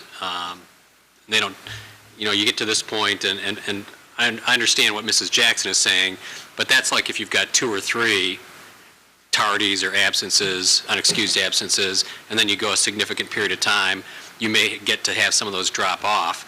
So I am a little bit concerned about that we need to start teaching kids the skills that they need to have in order to be employable, and that not just reading and writing and arithmetic, but the ability to show up on time day after day after day. From an educational standpoint, one of the things that I want to say, I think it's easy to say that this is just being tardy, but every time a kid shows up tardy for class, that's an interruption, that's a disruption to a learning environment. And so you've just disrupted the learning for 25 other kids in that class. You've made it harder for the teacher to teach those kids. And if they were tardy for the class, that means they were out in the hallway when they shouldn't have been out in the hallway. And that creates a whole nother set of issues as well. So I think we have to be cognizant of all of those issues as well. Dr. Harner? Yeah, and sitting on some of the administrative review of this as well, I mean, I think the schools have a pragmatic approach to this. I mean, if a kid is tardy every single period in a day, they don't interpret that as 7 tardies, even though they were tardy 7 times. And so I think there is, an effort to not be overbearing with respect to the policy, but to try to have some, interaction with the student and try to help go along. So it's, and in some cases, I mean, I got the sense that there were many more than 7 tardies allowed before there was ever any sort of severe punishment, in listening to some of the administrators just discuss it informally. Ms. Powers? Well, I attended the meetings as well, and I guess the same respect to the community members and the people who did the work to come up with the matrix.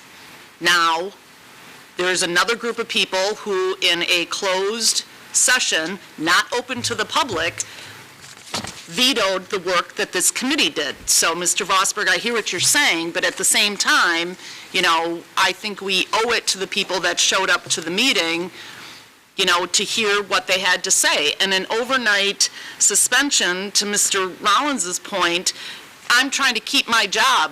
I can't take my kid to school the next day and be late for work because I need to get my kid, out of their tardy. That works not for a lot of our people. So I really don't like that I don't hear that as an easy solution. It's not an easy solution for getting a parent up to school. Transportation is an issue, much less if they, have to take off of work to show up. So it may be a very small percentage of our kids, but the bullseye approach for the kids that I have worked with and that I've mentored, the schools are not doing what they need to do with the bullseye of taking this kid under their wing and trying to make sure that there's an intervention or the commitment to getting them to class on time, because that's what they need in the workforce. It's not happening.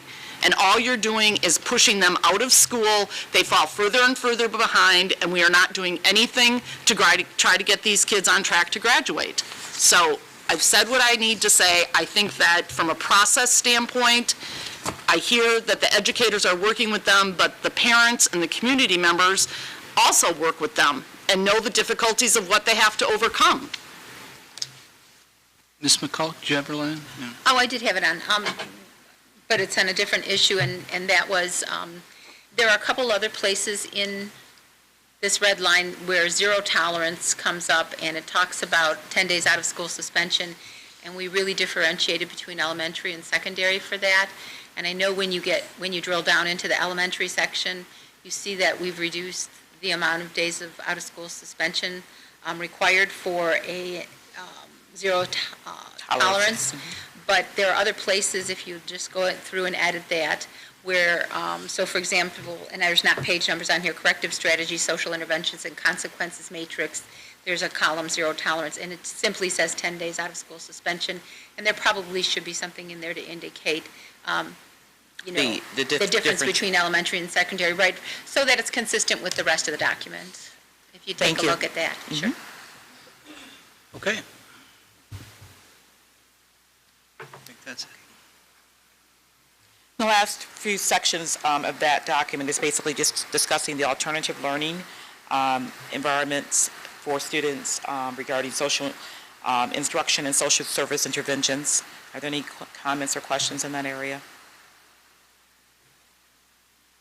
Ms. McCulloch, you still have your line on? Oh, my apologies. That's all right.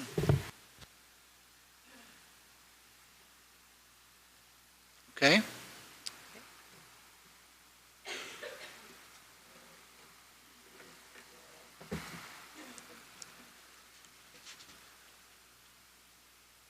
So if there are no further questions, Thank you. Could I ask, Sure. you mentioned the truancy intervention, and it's not going to be in place this year, The truancy court. the truancy court, so should it be part of the document if it's not going to be in place? It will not be if it's not. We will All be right, removing. thank I you. just wanted you all to be aware that it was there, so. Ms. Powers, you had a... I just wanted, Ms. Height Carter and I are going to meet next week because there were some ideas for color coding sections so that it was more user-friendly for either elementary or secondary, or if it's for students or parents, but to try to through colored paper or what have you, and so she and I will be meeting next week to do a deep dive on that. Ms. Jackson. So what's your timeline for bringing this back? Are you bringing it back in 2 weeks for us to Yes. vote?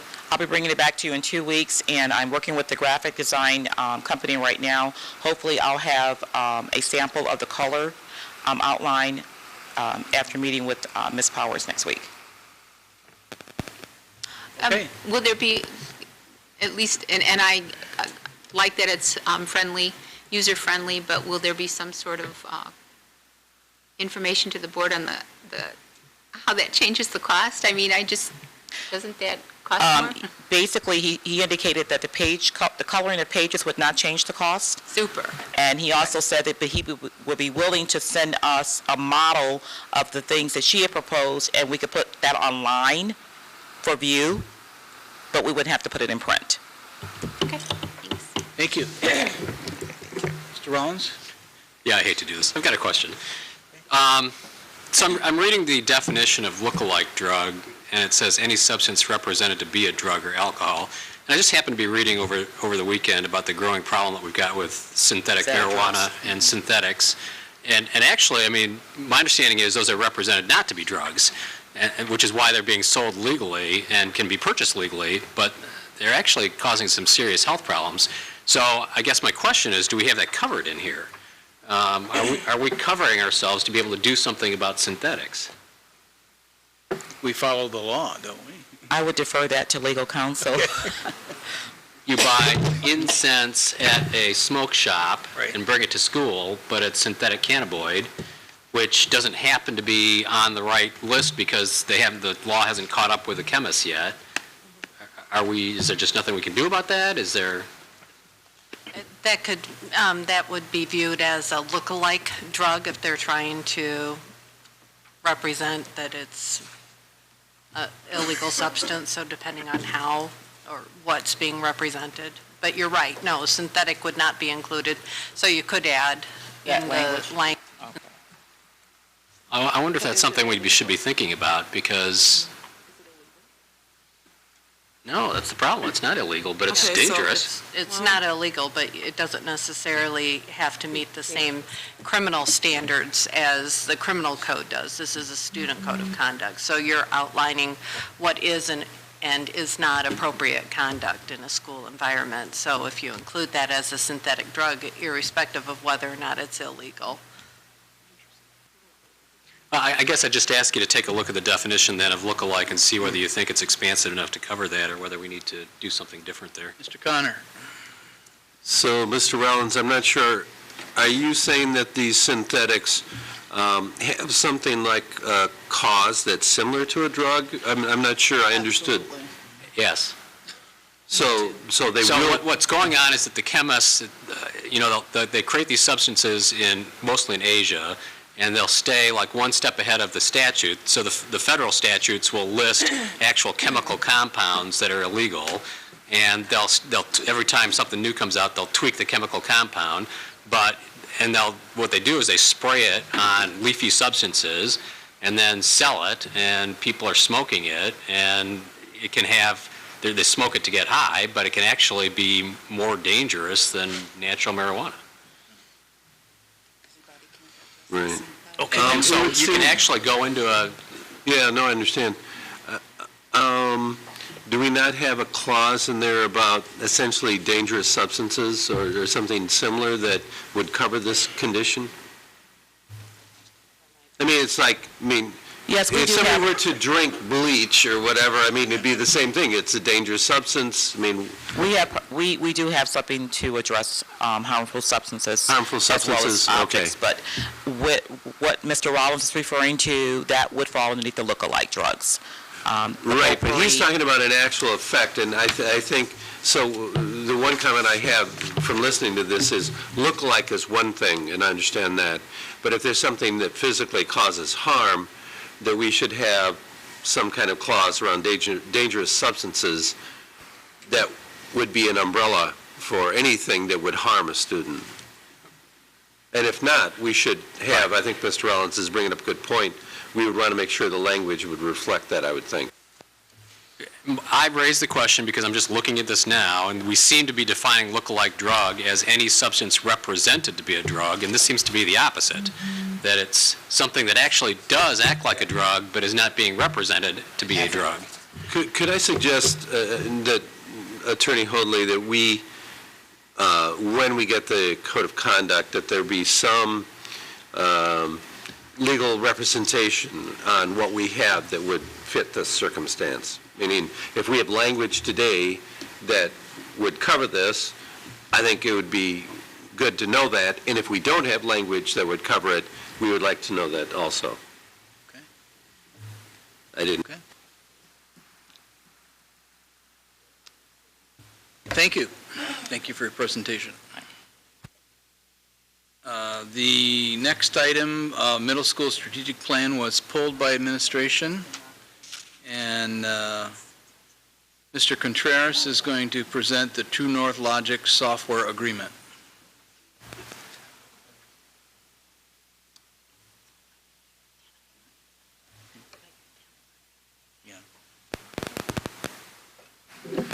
Good evening again. This feels like the seventh inning stretch here. It's actually a pretty good segue as we're talking about performance management of our students into what I'll be talking about is more the performance management system and process of our employees. So for months now, we've been looking at a lot of the systems with the school districts from an HR perspective that probably end up in HR eventually. One of them being the performance management system. Over the last few months, we've kind of intensified this a little bit because now that we've identified the board's vision, the values have been established, and the superintendent's goals, we've kind of wanted to identify a system that's going to help us moving forward. That being said, okay, here we go. Just to give you an idea of where we're currently at, our current life that we live in, as far as our performance evaluations, it is 100% paper process, so we don't have the type of data that Ms. Hyde-Carter can pull from their student populations, tardies, et cetera, for our own employees. It's very manual, again, paper-driven and labor-intensive.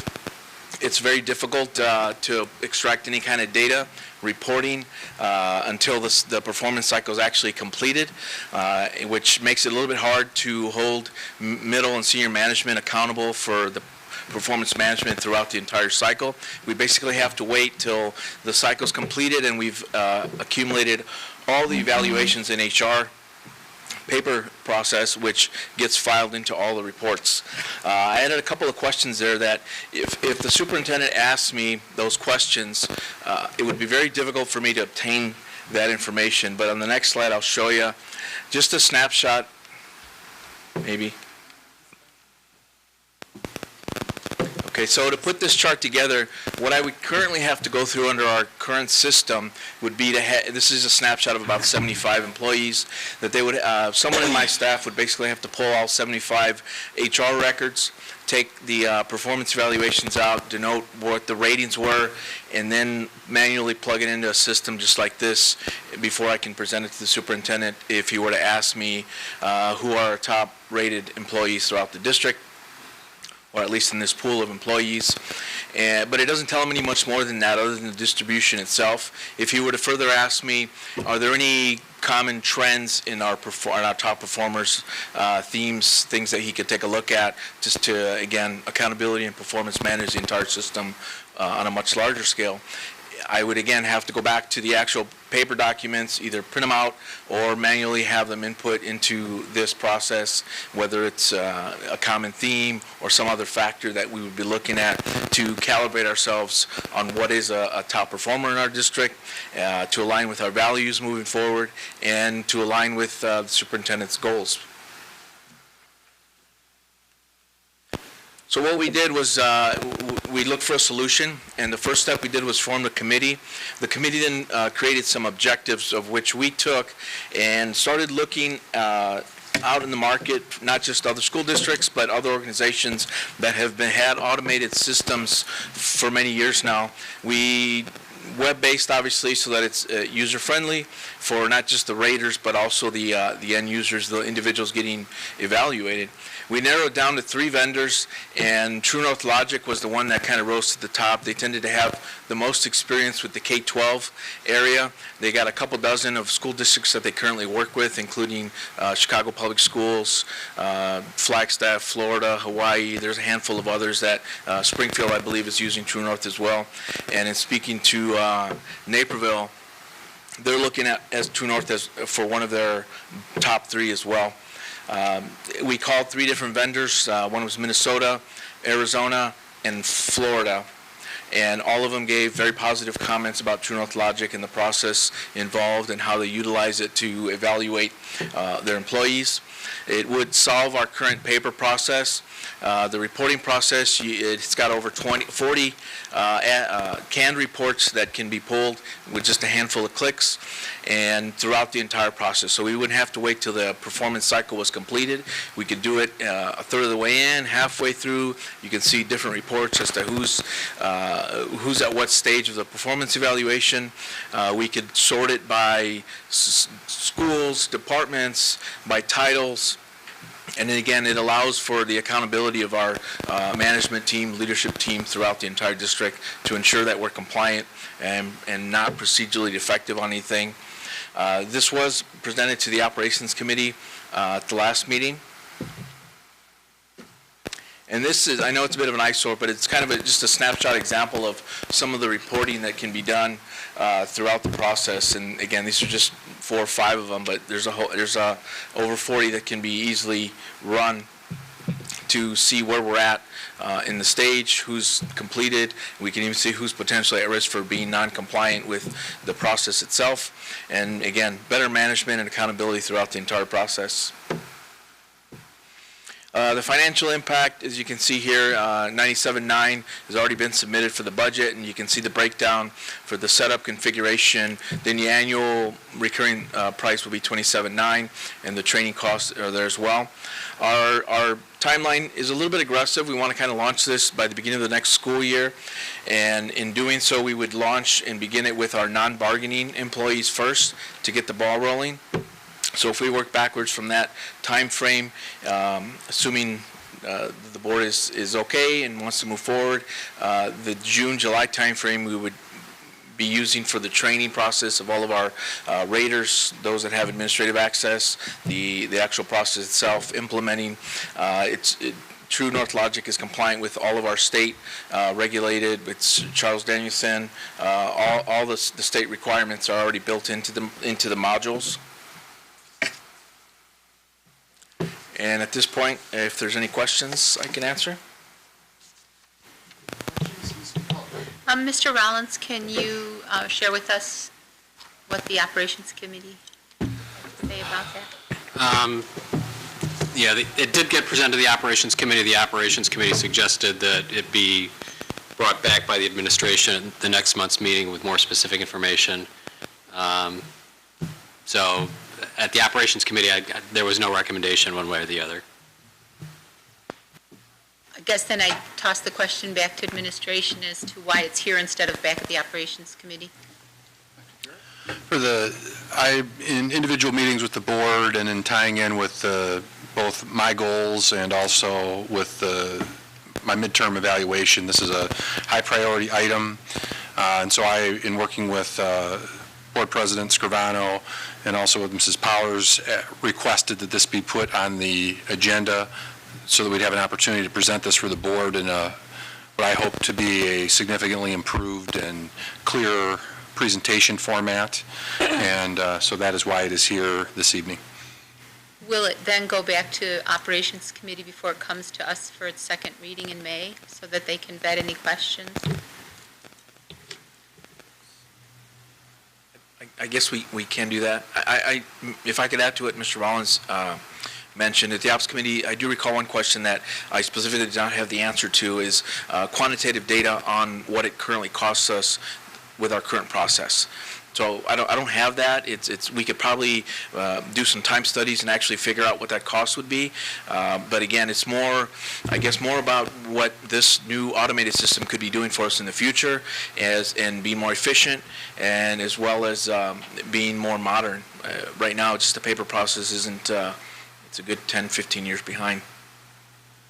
I guess I would leave that then with a conversation between you and Mr. Rollins, since his committee had requested that to come back, since it seems to me he was out of that loop if Board President Scrivano and Ms. Powers made the decision, even though they had requested it returned. Yeah, that'd be fine. We can have that conversation with Mr. Rollins and see if he feels like we need to bring it back. We'd be glad to. It doesn't impact the timeline, so that's fine. Ms. Powers? Are we going to get a copy of what you presented? Because that's not what was in the board packet. You may have gotten what was presented at Ops, but I can send you the more updated one. That would be helpful, because the numbers don't match, and I would expect that what it says in what I have indicates that it's for evaluating the performance of non-certified staff. That's how we would initially introduce it, but it does have the capability to capture all of our employees. Is there an additional expense when we No, go from non-certified to all? We're looking at the Performance Management Suite, which already captures all of that. There are other modules that we could potentially grow into, career development module, for example, a performance management module, onboarding process, certification modules, but again, we're looking at the performance management aspect only. And then, I guess, since one of our board priorities is retention of staff, does this have any predictability to identifying somebody who we may be losing? I mean, does it have any ability to take an employee's performance and take that data over time and be able to identify for us those people who, in the past, were at that same level, left us? There is an option to retrieve the data broken down by various demographic, whatever we denote, and we can notice any trends, and we can capture some of that data over time. But again, it allows us the opportunity to see the data from the opening of the performance cycle and throughout the entire process to notice anything that might be happening that way. Right, but it doesn't have built-in predictive modeling. You have to query it. You have to know what you're asking for, and if you don't ask the right questions, you're not going to get predictive modeling. I'll have to double-check with our vendor from True North, but I don't recall that specific one. I'll double-check. Mr. Connor. So to clarify on timing, our next board meeting, I believe, is the 13th of May. Next operations is the 6th of May. So to my ear, it sounds like this will go back to operations for review before the next one, right? Does that sound fair? That's what the board and the committee chair would like. That would be absolutely fine. Sure. But, because we're not asking to pass it tonight, so this is essentially a first reading, it then goes to ops, and then on the 13th, presumably, we would vote on it. Does that sound like fair? Okay. So a couple things. First, as your local data nerd, let me say that predictive analytics is a very expensive proposition by and large, so I would be shocked and amazed if they had it as part of the standard package. That's a big dollar item. Not that it wouldn't be valuable, but I think it's expensive. The thing I'm going to say is that I think it's a really good idea as its function. The part that's caught my ear is the reporting and analysis part. And the other thing I'll say is that I want to make sure that as part of the IT planning, we had the process side that would support this. And I won't bore people, it's late, but I will say that there are some structural things that you'll need to do. And the topic I'll bring up is something called master data management. which is not inherent with most applications. And that's something that across the administration, because you've got a couple different packages, so that's something I think you'll have to put in place as part of the process. And the other thing is that I think we overall want to speak a little bit this Saturday. I don't know everything on the agenda, but I believe IT is part of it. And so I'd want to make sure that we look at this comprehensively. The one thing I'll say out loud is that if every single package does the reporting and analysis only within it, there might be some synergies that we lose across data. And so that would be one thing I would at least like the administration to look at from a technical standpoint.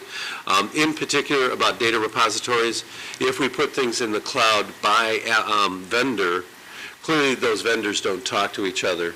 And so I'd want to make sure that we had something, at least on the planning side, not that there's anything inherently wrong with it, but we want to make sure we've got the planning. So that would be my one comment. Are all technical. Apologize I took that much time with it, but I'll have the same comment actually on the K-12 Insight is really a similar comment, is just let's make sure we put it as part of our planning. Ms. McCullough? We said you said that this would be rolled out with non-certified staff, with the opportunity then to use it for certified. Yet our certified staff just went into that whole new the Dotson framework. I don't know if it supports. Yeah, I'm sorry. Let me make sure maybe I must have misspoke. Okay, and then my second question is, how does that interact with the REA and our whole contract, and can we really use it for certified staff? Yes. So the rollout is actually going to be for the non-bargaining folks. I may have said certified or non-certified, but non-bargaining, whether you're certified or non-certified, they're going to be in the process. So principals, APs, they're not in a bargaining unit, but they are certified, and so we can, again, trial it with them as well. But yes, it does have the capability for all the other bargaining units to be a part of it as well. And supporting the current evaluation tool that we use? Right, it doesn't change the evaluation tool. It's just simply moving from, we evaluate somebody, we type it in on a word processing program, print out a copy, and put it in a physical file. What this would allow us to do is, you could certainly print out a copy for a physical file as a backup, but now everything will be captured in the database so that when we're chasing timelines, when we're trying to do significant reporting to look for larger trends, it's all in the system as opposed to what the process Mr. Contreras described, which he had to do to put that together. I asked, how do our principals stack up on an evaluation chart? What does the distribution of evaluation look like?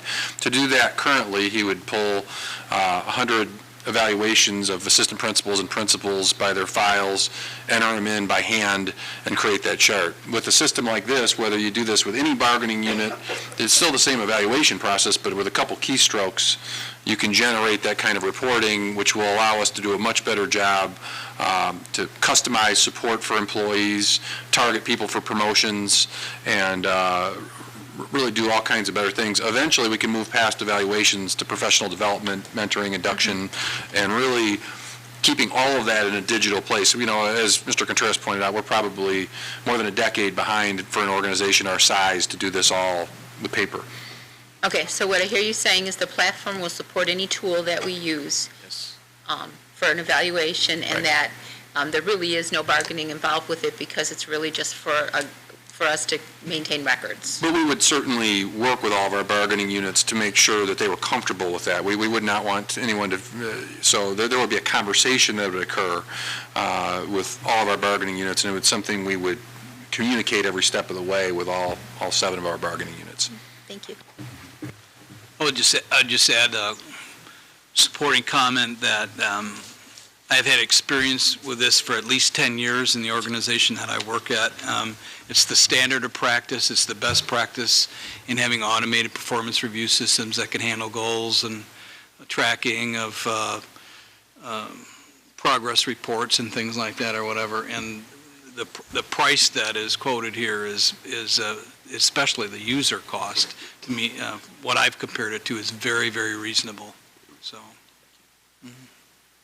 Okay, Mr. Rollins, do you have another comment? Yeah, actually, I just had a couple of questions. So you looked at other packages as well. What were the costs for those other packages? They were very comparable. They just didn't have the K-12 experience. They were starting to get into K-12, but True North Logic has been in it for over 15 years now. And then the license fee is for up to 2,000 users. Yes. But we're only going to be using it for what, like $350 or so initially? Is there a lower cost license for a smaller number of users, or why are we getting a license for up to 2,000 users initially? I think we wanted to open the door up to try and have as many users trained and up to speed and ready to go so that there's less of a lag time by the time we do introduce it to some of the other bargaining units. They'll have the training under their belt. It's a lot easier transition, but I'll double check to see if they can get a lower cost on that aspect of it. If it's based on a 2,000 user, can we get it down to 500? And that would still probably capture at least the non-bargaining.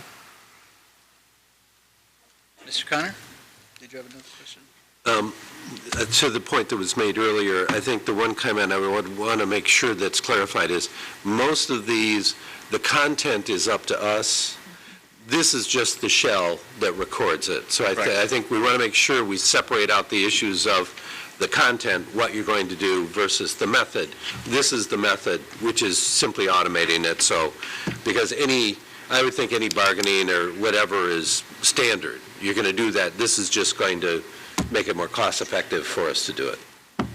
Okay, well, this will go back then to the Operations Committee for their May whatever, 7th, 6th meeting, and then come back to the board for a vote on the 13th. Thank you. Mr. Dotson, are you doing the next one? All right. Did you step out for a second?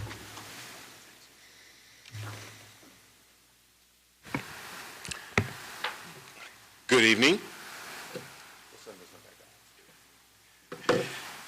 Back in December, the school board laid out some specific goals for the superintendent. One of those which involved providing quality customer service to our customer base, if you will. And we've identified our customers as our students, our parents, our staff, and our community. And when you look at our customer base, we don't know if we're providing quality customer service currently. When you look at how we collect information now, we do it in an ad hoc way. Depending on what the issue is, we perform a targeted survey, we use it, and then the data is gone. It's not housed anywhere. The data is also not longitudinal, meaning we can't observe it over time to see if we're getting any better. When you look at how information filters in, whether it's through our schools, central office, employees, board members, we kind of get it through conversations, who's in our circles that we talk to. We get it through complaints, social media, what type of media we read, what we read on the internet, phone calls, emails, text messages. All of these communication channels are siloed, but what we need is to centralize it and be able to quantify it. When you look at our current customer service base, our students, our parents, our staff, and the community, some of the current customer service questions that we cannot answer are, how many of our customers contacted our school system in the last 30 days? How many of those customers required a response? What percentage received a response? What was the average time it took to respond? How satisfied were they with the responsiveness?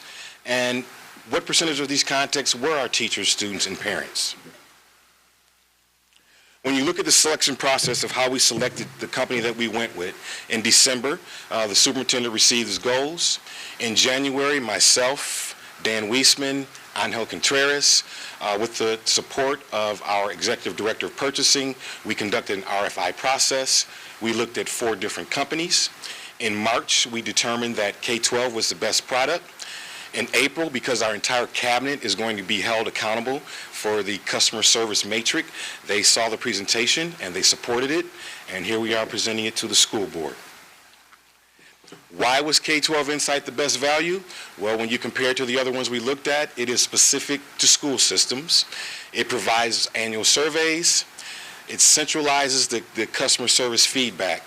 and it provides us with a dashboard where we can measure the effectiveness of our customer service, and we evaluate our response time to our customers. Why was K-12 the best value proposition in terms of the dollar amount? Well, it supports 3 departments. Human Resources can provide the climate surveys they need for our employees. The Accountability Department can evaluate if departments are hitting those customer service targets.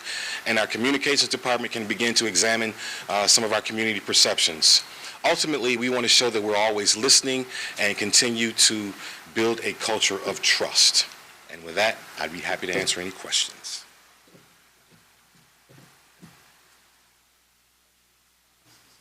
I just want to also, just based on the previous comments, also point out that Mr. Dotson Jr. is more than willing to come back and present to the Operations Committee as well, because it was a similar situation in terms of Mr. Contreras' earlier presentation.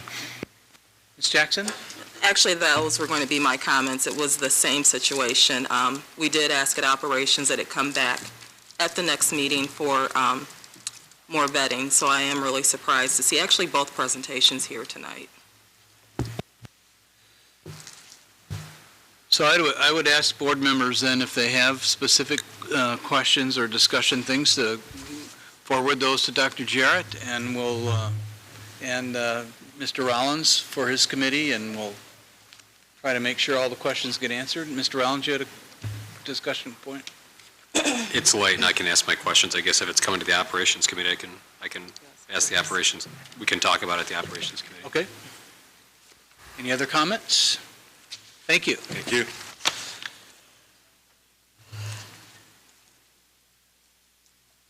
So now, we have to do the, I'm sorry, what?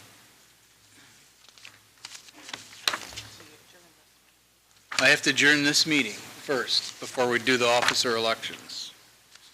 So I'll take a motion to adjourn this meeting. So moved. Second. All in favor, say aye. Aye. Opposed, same sign. Okay, so we will now proceed with the annual organization of the board. May I have a motion for adjournment? Sign ADA. I'm sorry, what motion are you asking for? That's really what you wanted to do. Oh, that's what I really wanted to do? Okay. So this is a adjournment without setting a day. That's what that means. So moved. Thank you. And a second. All in favor of the motion to adjourn without a day, please signify by saying aye. Aye. Aye. Opposed, same sign. Board Policy 2.110 establishes one-year terms for board officers. Therefore, in order to facilitate the election of board officers, may I have a motion for a president pro tempore? So moved. Moved by Mr. Connor, second by Mr. Rollins. Will the secretary please call the roll? I need a name, right? I'll nominate Mrs. Powers. Thank you. President pro Okay. tem. Second. All right. I need a roll call on that vote. It's late. It's late. Ms. Jackson? Yes. Mr. Rollins? Yes. Mr. Scrivano? Yes. Mrs. McCulloch? Yes. Dr. Harner? Yes. Mr. Connor? Yes. Mrs. Powers? Yes. The motion passes unanimously.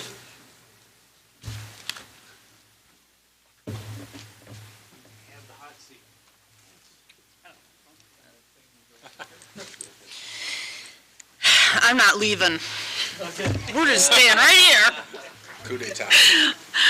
Nominations are now in order for the office of President of the Board. May I have your nominations? I nominate Ken Scrivano. We second that?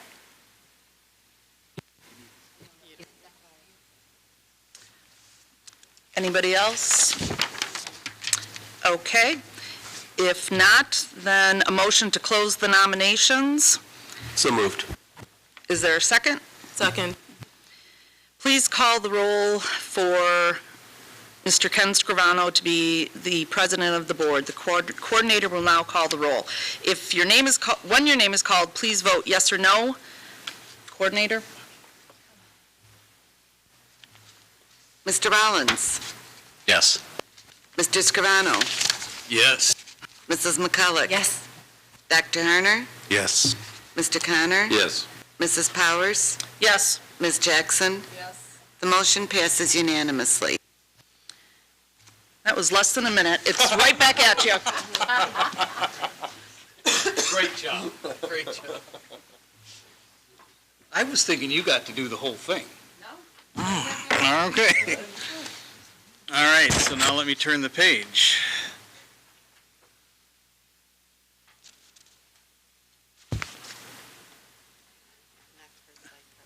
I'm trying to find it, okay. Nominations are now in order for the office of Vice President of the Board. May I have your nominations? I nominate Ms. McCulloch. All right. Are there any other nominations for Vice President? No? Need a motion to close the nominations? So moved. Moved by Mr. Connor. Second. Seconded by Dr. Harner. Please call the roll to close the nominations. Mr. Scrivano? Yes. Mrs. McCulloch? Yes. Dr. Harner? Yes. Mr. Connor? Yes. Mrs. Powers? Yes. Ms. Jackson? Mr. Rollins? Yes. The motion passes unanimously. Jude McCulloch has been nominated as Vice President. The coordinator will now call the roll of each board member's name. When your name is called, please vote yes or no, and will the coordinator now call that roll. But we did that. This is for Vice President. That was Oh, for okay, the motion to never mind. close. Yeah. Okay. Mrs. Okay. Would you please? Mrs. McCulloch? Yes. Dr. Harner? Yes. Mr. Connor? Yes. Mrs. Powers? Abstain. Ms. Jackson? Yes. Mr. Rollins? Yes. Mr. Scrivano? Yes. The motion passes with 6 yeses and 1 abstain. You may now take your seat as Vice President. Okay. Nominations are now in order for the office of Secretary of the Board. May I have your nominations? I nominate Ms. Jackson. Are there any other nominations for Secretary? If not, I will take a motion to close the nominations. Moved. Moved by Mr. Second. Rollins, second by Mr. Connor.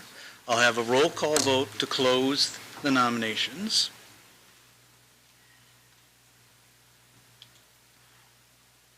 Dr. Harner? Yes.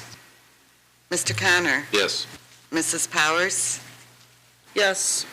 Ms. Jackson? Mr. Rollins? Yes. Mr. Scrivano? Yes. Mrs. McCulloch? Absolutely.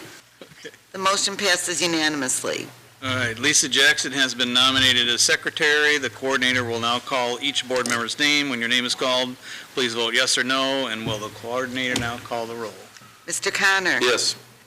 Mrs. Powers? Yes.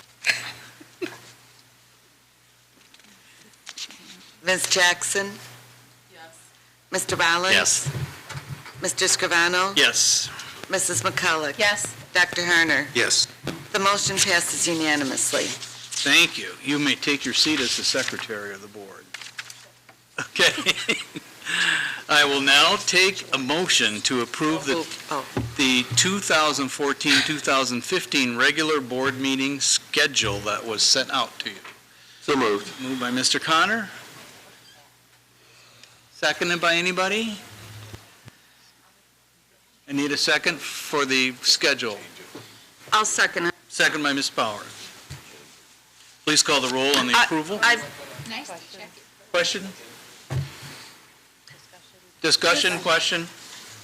So, May 27th, isn't that also Roosevelt graduation, which would not allow any of us to attend Roosevelt graduation? I think that happened last year. No, it's, Roosevelt graduation is from 2 to 4. Okay, thank you. And then I also wanted to point out that January 12th is an institute day, so just in terms of availability and preparation, that's not an issue. We'll all be here. Okay.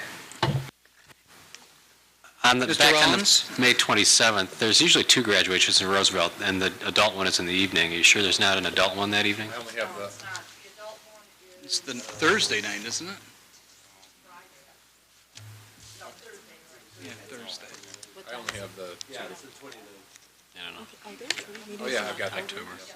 That's 7 o'clock on the 20th. Oh, yeah, okay. Any other discussion? Laura's checking somewhere in here. I have the schedule, but I can't seem to find it. This is really hard to read.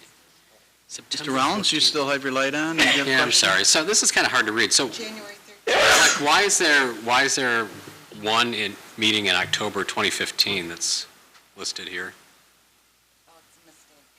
So all, okay, so the October 25th, 2015 should drop out. No, it should be 2014. It's the wrong year. Well, then we would have 3 in October. Why would we? Quarterly strategic plan. Oh, one of those is a Saturday quarterly strategic. There's an error on the year. It should be 2014. Can you just take it off? When do we need to have this approved? I'm sorry.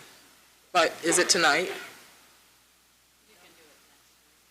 Are the quarterly strategic planning meetings considered to be regular meetings? Can we pull it and just Oh, I see. present it at the next, thank you? If they're agreeable, because I have questions too. All Like right, some months okay. have 3 meetings.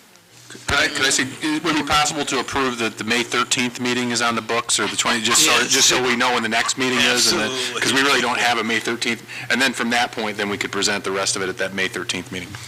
Okay. Everybody okay with that? That's fine. You have a motion and a second on the floor, so you have to do, Amended. we need to do an amendment to that. You I'll can take amend it. amended motion. Did I do the original? If so, I'll amend it for the 13th. Okay. Second? Ms. Powers, you want to second that, or Ms. McCulloch? Do we need to do a roll call on that? Okay, roll call vote on the amended motion. Well, first the amendment, then the motion. Okay.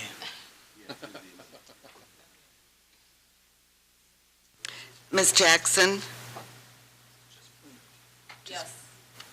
Mr. Rollins? Yes. Mr. Scrivano? Yes. Mrs. McCulloch?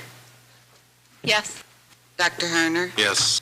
Mr. Connor? Yes. Mrs. Powers? Yes. The motion passes unanimously. So now I need a motion to approve the amended motion. Wasn't it? I thought we isn't did it that amendment? already. It just, You did the motion. All right, so. yeah, this Mr. is just for the Connor. regular motion. I'm yeah. seconding what he said. Second it. Okay. It's already. Okay, we'll have a roll call on the amended motion. Where would we be without Lori, you know? Okay. We'd Mr. be spinning in Rollins? circles. Yes. Mr. Scrivano? Yes. Mrs. McCulloch? Yes. Oh. Dr. Harner? Yes. Mr. Connor? Yes. Mrs. Powers? Yes. Ms. Jackson? Yes. The motion passes unanimously. Is there any additional business from board members or from administration? Ms. Jackson? So moved. Second. Okay. All those in favor of adjourning? Amen. Aye. Opposed, same sign. We are adjourned at 9:34. I will see you all, most of you, on Saturday, What time we start? 8:30. Be there by 8:15.